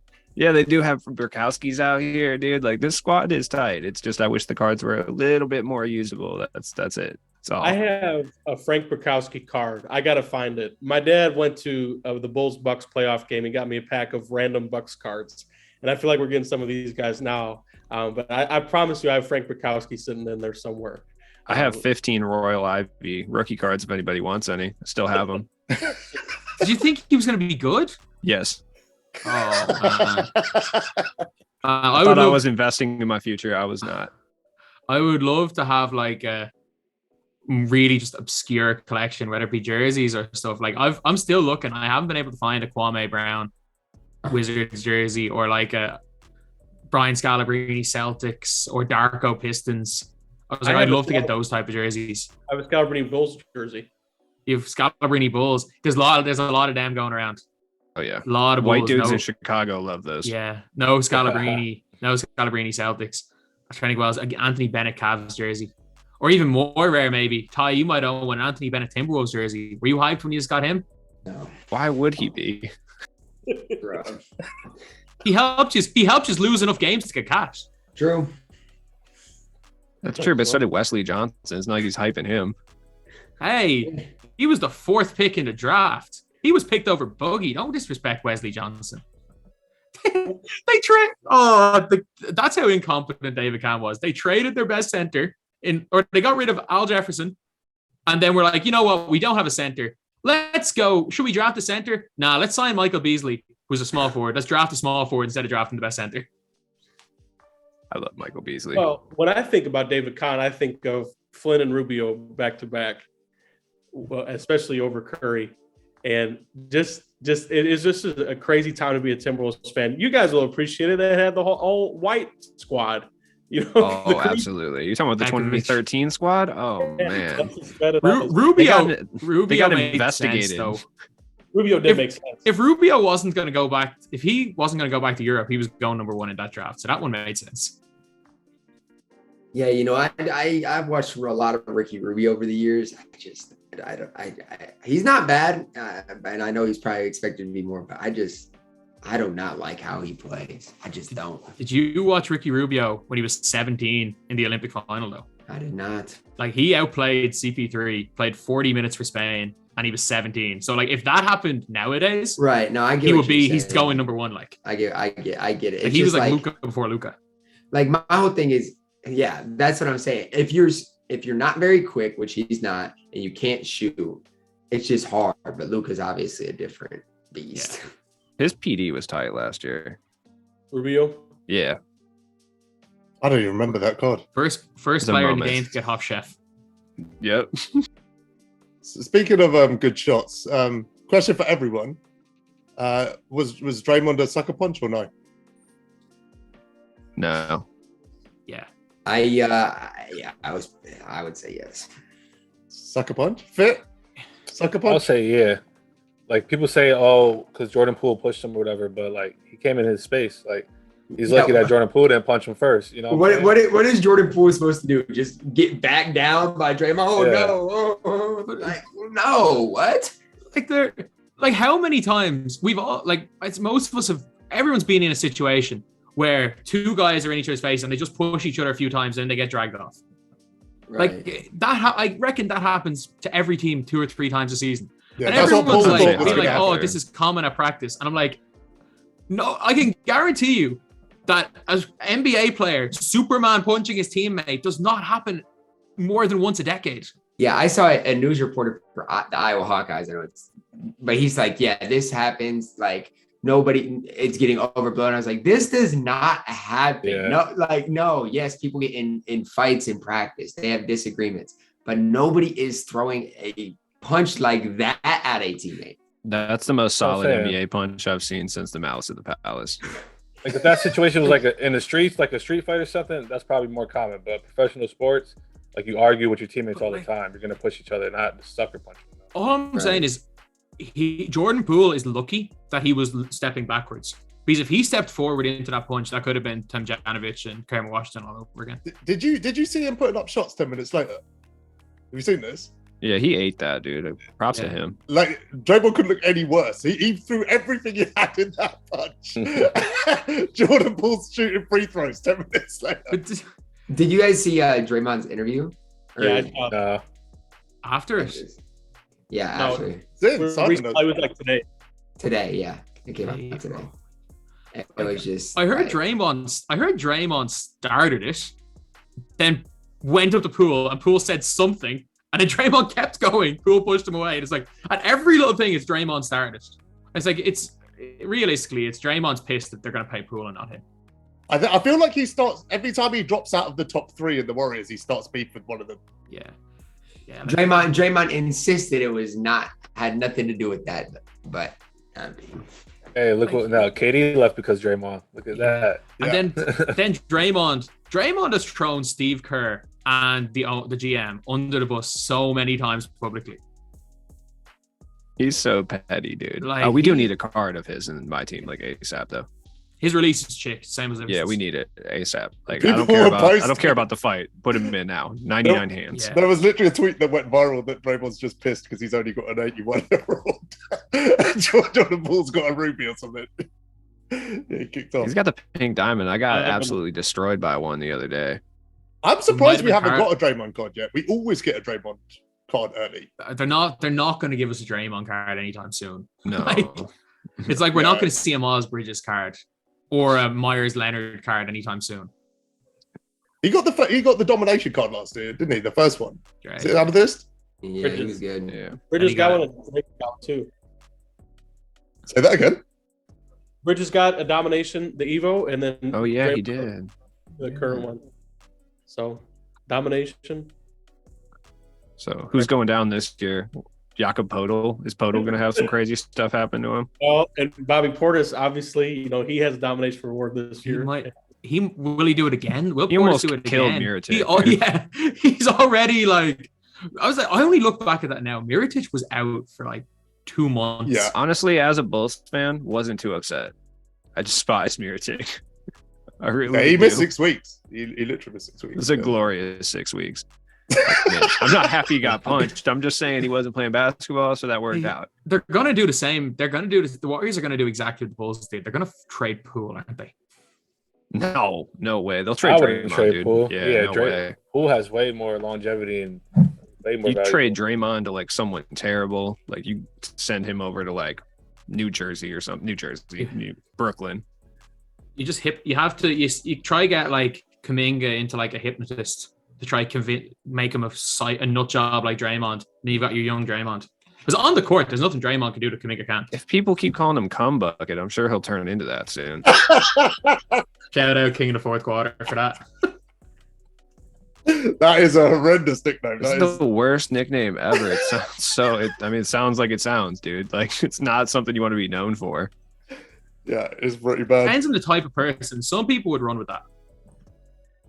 I can't imagine if I'm out in public and like I'm an NBA player and I see some little kid walk over and I'm like, yeah, dude, a fan, and he's like, what's up, cum bucket? And I'm like, oh, okay. Oh, That's cool. Westbrook's pissed off about Westbrook, and then it's like, "Cum bucket enters the chat." Do you know what I mean? Like, it could be Yeah, worse. like that's so much worse. It could be way worse. All right, let's round out with some a bit more 2K stuff. What's everyone at with the trophy case? Obviously, big dubs in the last 3 days. I'm at 3, and I'm staying in the Jimmy division. I wish I was going for AD, but it is what it is. What's the 3 you got? I got I guess I haven't locked in the Pistons one yet, but I got Jermaine, D Rose, and then Richard Hamilton. I'm gonna have my third at the end of tomorrow. I've got Jermaine, D Rose, and I'm getting Big Z. I got 3 right now. Did you skip Big Z? Yeah, I got Jermaine second. You got Jermaine, but Ty skipped him entirely. Big Z not playing for me. He's slow. That's interesting. Sorry, Fit. What were you saying? So I got 3. Like I was saying, I could have got 4 last night, but I picked the wrong option pack. That's I have rough. crap ton of trophies left still, so I might be able to get my 4th still. But I was gonna pick, stay in the same division and get the opal, but I'd rather just have like 3 or 4 cards that I know is gonna be in my lineup for a little bit and save my MT rather than just banking on one. Because one player, I feel like 3 or 4 good players is gonna make a bigger difference than just one opal. Who do you have right now? That is the move. That is 100% the move. I have Rose off the bench, then I have Sabonis as my 11th man, just as a stretch big in case they have run like a big inside. And then I have Worthy starting at power forward for me. Worthy is so good, man. Yeah, definitely top power forward. Where you at, DFS? I got Jameson pretty early, and right now I just got to play some triple threat offline games to get my second centerpiece, and it's going to be D Rose. I was going to go for him first. He's my favorite player of all time, always will be. So I'm going to get him next, and we'll see if I get another centerpiece after that. But the fact that I got that my centerpiece through Unlimited is just crazy to think about. That is crazy. So I'm just happy with that, So, and the trophy cases are awesome. It's great to see all the different stuff this weekend. I know people are very close to the opals, or they're probably already out there at this point. So I think I think it's really neat, and I'm excited to see, the opals. Like Ty, I would love to see you use Jimmy, for example, knowing the history that you two have. No, I'm just kidding. I'm about to lock him in, and he's not even gonna play. That's crazy. Well, he'll play. I'll treat him, bro. Hey, you're acting like you weren't number one Jimmy hype man in 2K20. The same year that he went off at your team. Okay, but Jimmy was nasty in 20 though. That opal card, oh my gosh, man, the Showtime. Yeah. That card, I ran him in the Siakam and Kevin McHale, and that was before any of you guys knew who I was. And I was just grinding, just on 3 accounts, not even streaming, doing nothing. And just having fun. But that opal Jimmy, I'll never forget that card. That was fun. Yeah. Do you guys think they'll do another round of trophy cases towards the end of the year? No. You don't think so? Oh, I wonder what are they going to do when trophy case ends? Are they going to bring back rewards for each game mode? I think they might. They might do that, but I mean, like, wouldn't it would be cool if they did another round of trophy case cards. And honestly, that's right on par with what 2K does typically, where they just kind of rehash an idea they've already had. So like we could see like a whole nother trophy case or something similar to it. Well, the only problem is that it has to be then all dark matters straight away. Yes. Right. Yeah, I think it'll be opals and dark matters probably. I feel like they'll do this instead of spotlights this year. People seem to love this a lot. I feel like it's going to take a long time before we see a Larry Bird out there. And I don't know if you guys agree or not, but it would be cool to see them do it again. But I think this is a lot for people to do. And for people, we see people, how do I get this trophy case piece? And shout out to all the people who have made diagrams and graphics for the trophy. Yeah, Jazz and Most, dude, have helped me so much. People decipher this stuff. Honestly, I've got all my info from 6 Man Tab. I just go to him and say, how do I get this piece? And he goes, you go here and get it. I'm like, yeah, cool. I just look at the picture. Someone sent that picture. I don't even know who made the original picture. The one on day one. What was what? It's the Scotty Barnes guy. What was this Scotty Barnes? The Scotty Barnes guy made like the guy. original one. Was that him? MVP. I was like, I don't even know who made it. It was just going around everywhere. I was like, I don't even know who made the original one. It's cool to see on a serious note, and we talked about the bicep and all the memories back from 21, but it's cool to see the community come together for stuff like that and try to help each other out, because I've seen a lot of different graphics and they've been very helpful. As I'm trying, all I need for the Bulls now is a centerpiece. And I'm more than happy with Jameson. The card does everything for me. I know his release is goofy. Maybe he's not exactly Chicken Man like he was back in the day for you guys. But it's a cool concept. And it's great for collectors. Like guys like Lutz who like to see Blue Edwards and Frank Bukowski and all those guys. It takes you back to being a collector. That's why I like it. His first name is a color, dude. What's not to love? He's blue. Like, I think they'll run it back. I think they will run it back. I'm gonna have my video. It's gonna be around February, right? This ends, and then it's almost like the exact same amount of time again by the end of the year. They'll ramp it up. The Larry Bird will probably be a end game card. Yeah. I've got my memes ready anyway for Blue Edwards. I've got my video title tomorrow. It's titled "He's Blue" brackets DBG. If we can get a dark matter Blue Edwards out of this, you can do whatever you want. That's fine. If we can Is there any more people named? I mean, colors? if I couldn't get us a dark matter Pat Burke, I don't think I can get us anything. I know I got us Dean Wade, but I mean, I don't think I've got that pull anymore. I mean, we did get dunked over Jokic, but I mean, prime DBG's gone, man. I'm seeing the light at the end of the tunnel. We're just working towards that light.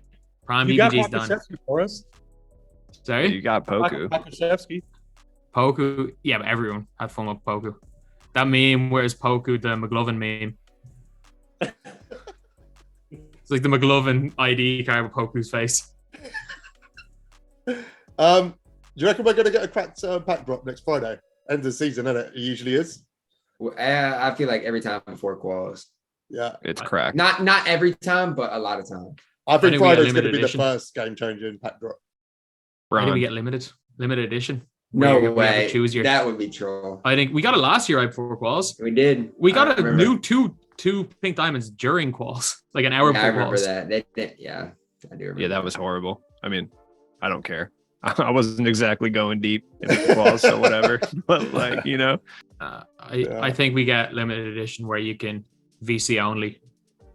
I mean, they've been doing it Diamonds. with shades of the entire year. Yeah. So What If do you want Shades to of- see? What do you guys want to see this Friday? Like, if you had some ideal cards, you think that would drop in right now and change the game? Well, Who are those cards? A hype standpoint, I know Ty wants to see Giannis. I would love to see Giannis, Kobe, or Bron. I think. Oh my god! Imagine if we got an updated Giannis. We need T-Mac. no Giannis, please. No. That could be good. You say T-Mac, but T-Mac, have you tried shoot with T-Mac this year? No, I haven't. It's No. disgusting. It's horrible. No, that's better. That's even better for me, dude. I'm number one T-Mac stand besides fitness over here. If he has a terrible release, I'll actually be able to afford him, dude. This is good news, man. What do you mean? Damian Lillard is 400k, and that might be in the top 15 worst auctionable point guards that we got. Certain people can cook with Dame, though. yeah, Yeah, I've seen people play pretty well. Just Really? rim running with him a lot too. I've seen people do that.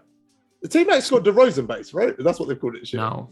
No, I T-Mac think he has his own base. Yeah, Yeah, he Right. does. And unfortunately, when you get a 40-something-year-old into mocap, it's never really going to be great. T-Mac still got it. Okay. I got faith in him. I feel like he'll be on quick. He might be that guy still. Have you seen some of the players, though, that like evidently took the piss when they were getting mocapped? Like Luka's dribbling or Dame. Dame clearly, when he was like, oh yeah, just run, do it like a crossover and run. And then he like stumbles in game. So he clearly just took one step and stopped.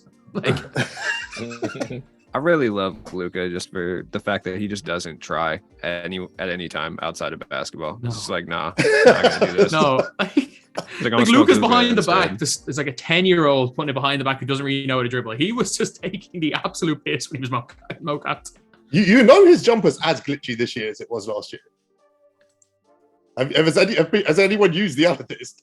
As glitchy, Jazz? No, it's not. I've seen as- people. It I've seen people use feels it. I don't exactly think the same. as glitchy, but It feels It looks pretty exactly the good. same to me. It's slower because it's on the Amethyst, but it feels But exactly then again, the it same. wasn't really cracked last year when he got his first diamond anyway. Yeah. So who knows at this point?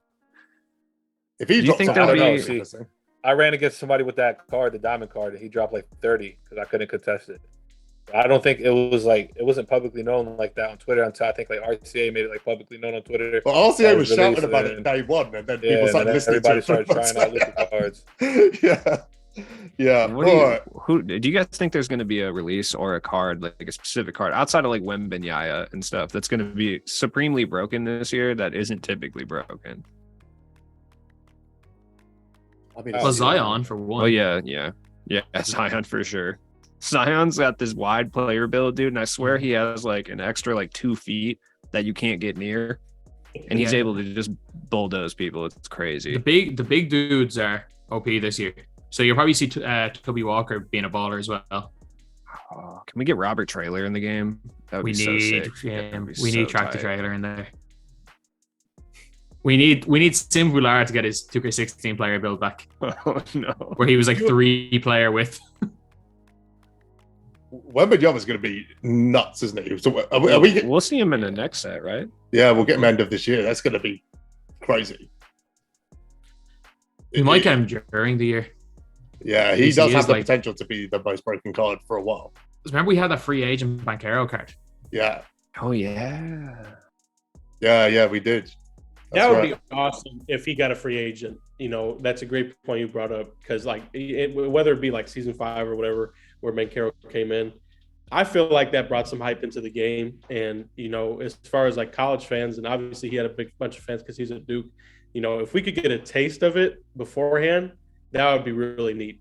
But who knows? Yeah, for sure. Victor is literally a video game character in real life, though. Yeah, it's wild. It is wild. Yeah, it's not normal. All right, guys, we're approaching a couple of hours. So yeah, I thought I'd chuck out the final question for each of you. Just want to ask everyone this question really. Like, where do you think 2K23 is at right now? Are you up on it? Are you down on it? Is there things you want to see improve? Things you like that are at the top of your mind in terms of your thoughts? Fit, kick us off, man. Like, what's your thoughts on the game at the moment? So thoughts on the game, I overall feel like it's a good game. Like I don't mind the shooting and everything. Like my biggest issue is just like the paint defense. I feel like I don't know. I got KG, so I feel like the cards that have like the Hall of Fame anchor get a lot more paint stops. So that might be like a big factor in getting the paint stops. But at the same time, like if I'm in good position and I time it, I shouldn't have to have a Hall of Fame anchor to get a stop. I feel like the paint defense is like the biggest thing for me. Other than that, I feel like everything else seems fine. It's interesting you say that because like there is. I'm guilty of this as well, right? Like I say the gameplay is amazing, but there are things about it that drive me crazy. I feel like it's like a constant conflict at the moment. Like people are having internally about how they feel about the gameplay. Because there's some games where you'll love it, and then the next game you'll just sit there and go, "Why is this happening? Like, why is this happening to me?" Yeah, I agree. Ludes, what's your thoughts overall at the moment? I mean, it fluctuates on a game by game basis on how I feel about this game. Sometimes I'm like, yeah, you know what, this is like one of the best 2Ks in a while. Other times I hate it, want to cast it into hellfire, like I said before. I don't know. It just depends. I'm gonna say right now they've been doing a really good job of power scaling. For how much longer, I don't know, and I think that's the only thing that I can say is kind of freaking me out about the game. I mean, I fully expect them to buff shooting at some point. I know nobody wants that, but I fully expect them to do that. Once they start seeing, how low the player base is, they're going to do something radical to pump it up. So they're probably going to buff whites in some capacity, right? So I'm kind of getting ready for that. And being trash at the game, I'm not really too upset about it. If they do it, it is what it is. But I'm more concerned about them power scaling over the next couple months, because once people start getting Opal AD, I'm concerned that they're going to start dropping packable Opals very soon after that, and things are going to go wildly out of control like they did in 2K21. So when you say you're worried about power scaling, why? Because we got like big diamonds on day 3. No, that doesn't bother me because they've done a good job of keeping like the badge counts in check. What I don't want to happen is February to come around and we got cards with 30 plus Hoffs. Like we did in 2K21.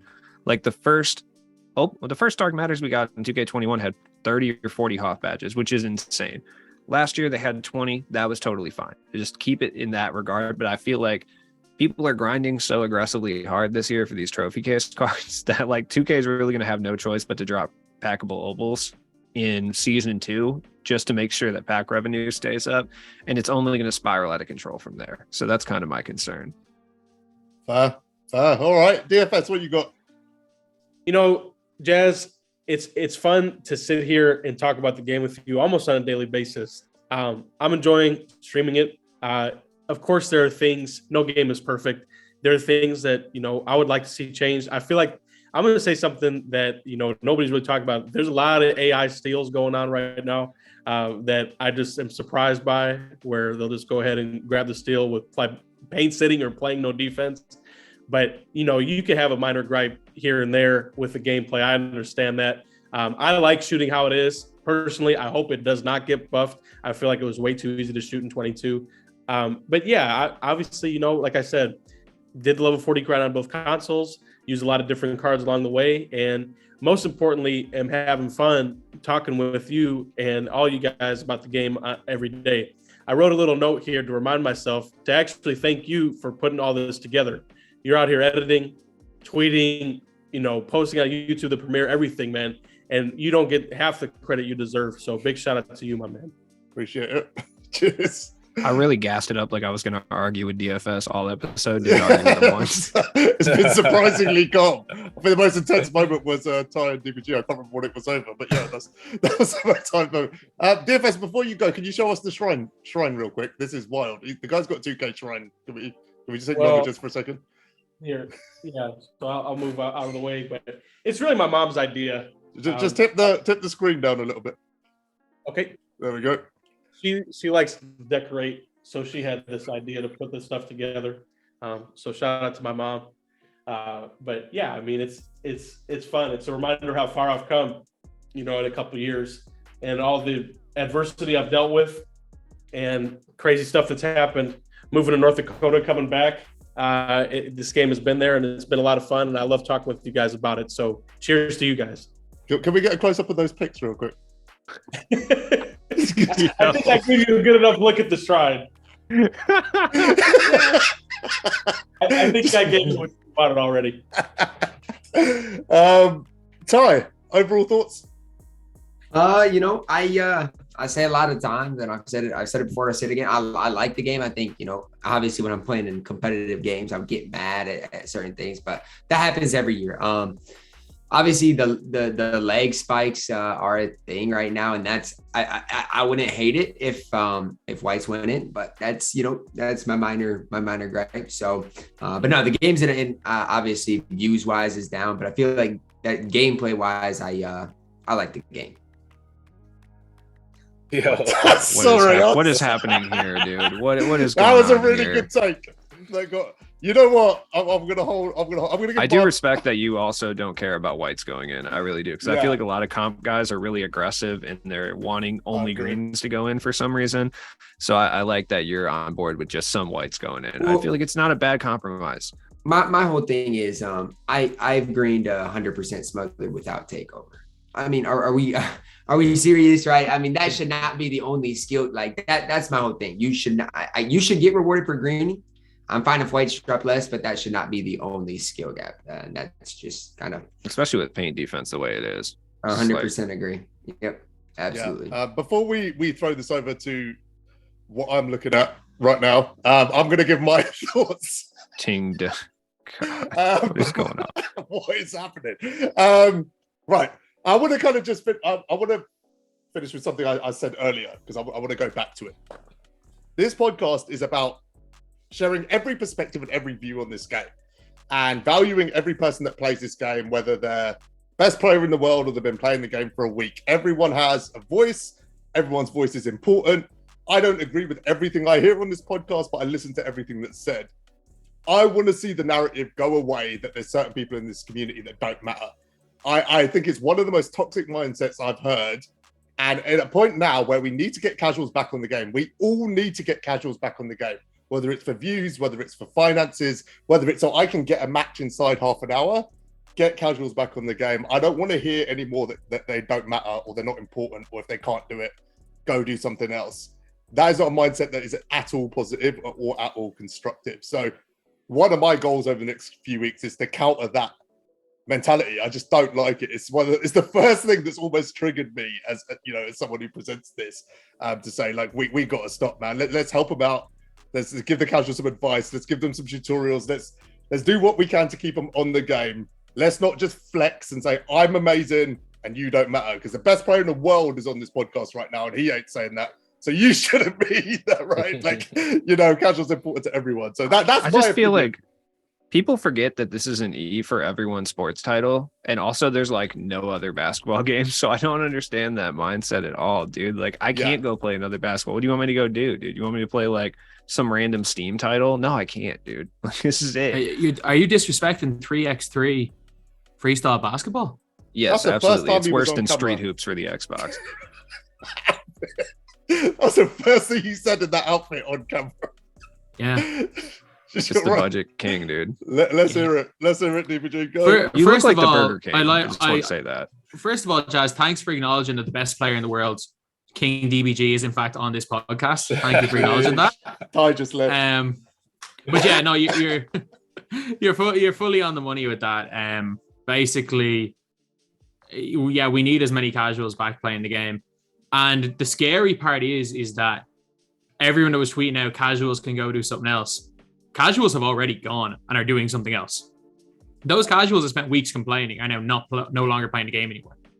Because especially in places like Europe and Australia, they have an alternative. They have FIFA. They've all gone to that.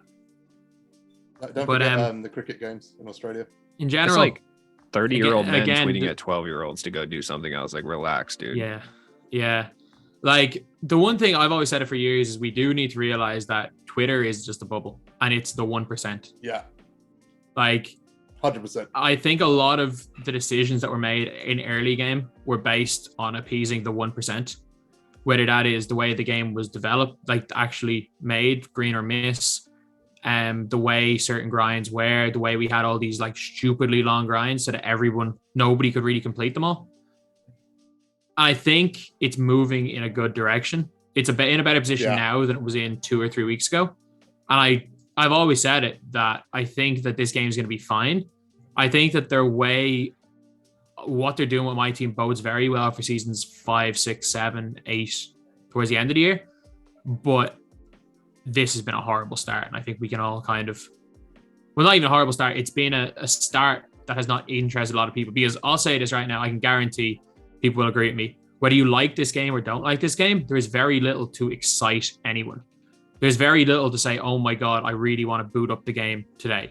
More so than any other day. So if you're not playing the game every day anyway, there's nothing to incentivize you other than the trophy case awards that we got yesterday. Yeah. For 3 weeks, there was nothing to incentivize guys that would be 50-50 on whether or not they play 2K or FIFA today, or play Warzone or play Fortnite, to make them decide to play 2K, if you get me. And I think that the game it's going to be good. I've said it all the time, is I think by the end of the year, my team 2K23 will be in a good spot. It will be. I think it started off badly. I think it started off with a kind of on the wrong foot, with only catering towards one type of player, which is a much smaller minority than they probably thought it was. It's way too hot now. I need to take this off. Anyone got any comments on that? You literally look like you're going to sneak up behind me and offer me a chicken sandwich, dude. Has anyone got any comments on what you said? No? I mean, yeah, to a certain extent. Oh, sorry, Fit, man. You can go. No, I'm saying I agree. Like, casual is important for views, everything. And trust me, when I'm streaming, I don't want to just play like a competitive player every time. I have to sweat. I want to be able to read chat and just chill out and just play casually too. So, has he put another outfit on? Yeah, I agree with that. How many outfits do you have, dude? You have a whole wardrobe going on. You didn't give us the rest of it. Yeah, you didn't tell me. You know how many costumes I have back out? I could have dressed like a Boy Scout leader, which would have been crazy. I'm money man, baby. We're money man here. Money, jeez. Where did you go to Party City today? Money man. You have Party City in Ireland? No, I just have a bunch of costumes. They have I was spirit. Like, you know what? There's no way you I was don't have putting back the spirit. king cape, and I was like, you know what? Let me put on the. That's something that Conor McGregor would wear to like a pre-show fight. Yeah, that's what he'd wear against Floyd. And you know what? You'll see Conor McGregor wearing this, and you'll do fucking nothing, lads. All right, guys. On that note, I think I'll end it. If you guys had fun. Oh, yeah. Awesome. Yes, sir, man. Yes, sir. I only brought my headband. That's all I got. But you're better ready than to nothing. sweat on this podcast. Wait, hold on, Ty. Has it been the same headband the whole time? Yeah, but I need to get a new one, man. Yeah, you do. You wash it? I do wash it, but the night wash the look off, dude. It's like I can't. That gives me my. It gives me something. So I'm gonna have to order a new one, man, and get it loosened up before. You're way too superstitious to order a new one. I know you. Yeah. The whole placebo. You drink. So I might have to get like a Nike sticker to put on it or something. I don't know, man. You drink the same smoothie before every qualifier. Like you're definitely gonna have this old, worn down headband in person playing 250 finals. You know what? You'll be wearing the same white hoodie with the white global championship hoodie. It's the one I got on right now. It's gonna have to. Hey, a week from today, it's gonna be on again. This is what I've been doing wrong this whole time. Okay, cool. Note taken. Yeah, it's all in the headband. Did you not see 2K21 finals down 1-0? He comes back with a headband, wins 2-1. Oh, I saw it. I was covering a basketball game that night in a big basketball tournament. I didn't even care about the basketball tournament, and I live in the biggest basketball state in the country. I wanted to watch Ty vs. Splash, man. That's the tournament I cared about. So it was peak entertainment. And again, I wish everybody who's attempting to qualify best of luck. Looking forward to next week. Yeah, you too, Ludes. It's going to be fun. So best of luck to everybody, and I'll be popping in different streams and wishing you guys luck. Winning the 250K for me is just winning 3 games in the qualifier. That's about the same level of joy for me. You're on top. All right, guys, I'm gonna wrap it there. Like, subscribe, all of that stuff. Like I said, terrible YouTuber. I forget to say these things half the time. I said it this week, which is a big W. Boy Jazz. Yeah. Drop us a follow on Twitter. All these guys' handles, social media, YouTube, everything will be in the description. Thanks to everyone who dropped a comment on Twitter as well. We did discuss a lot of those topics, so thanks for the input. For me and the guys, we'll catch you on the next one.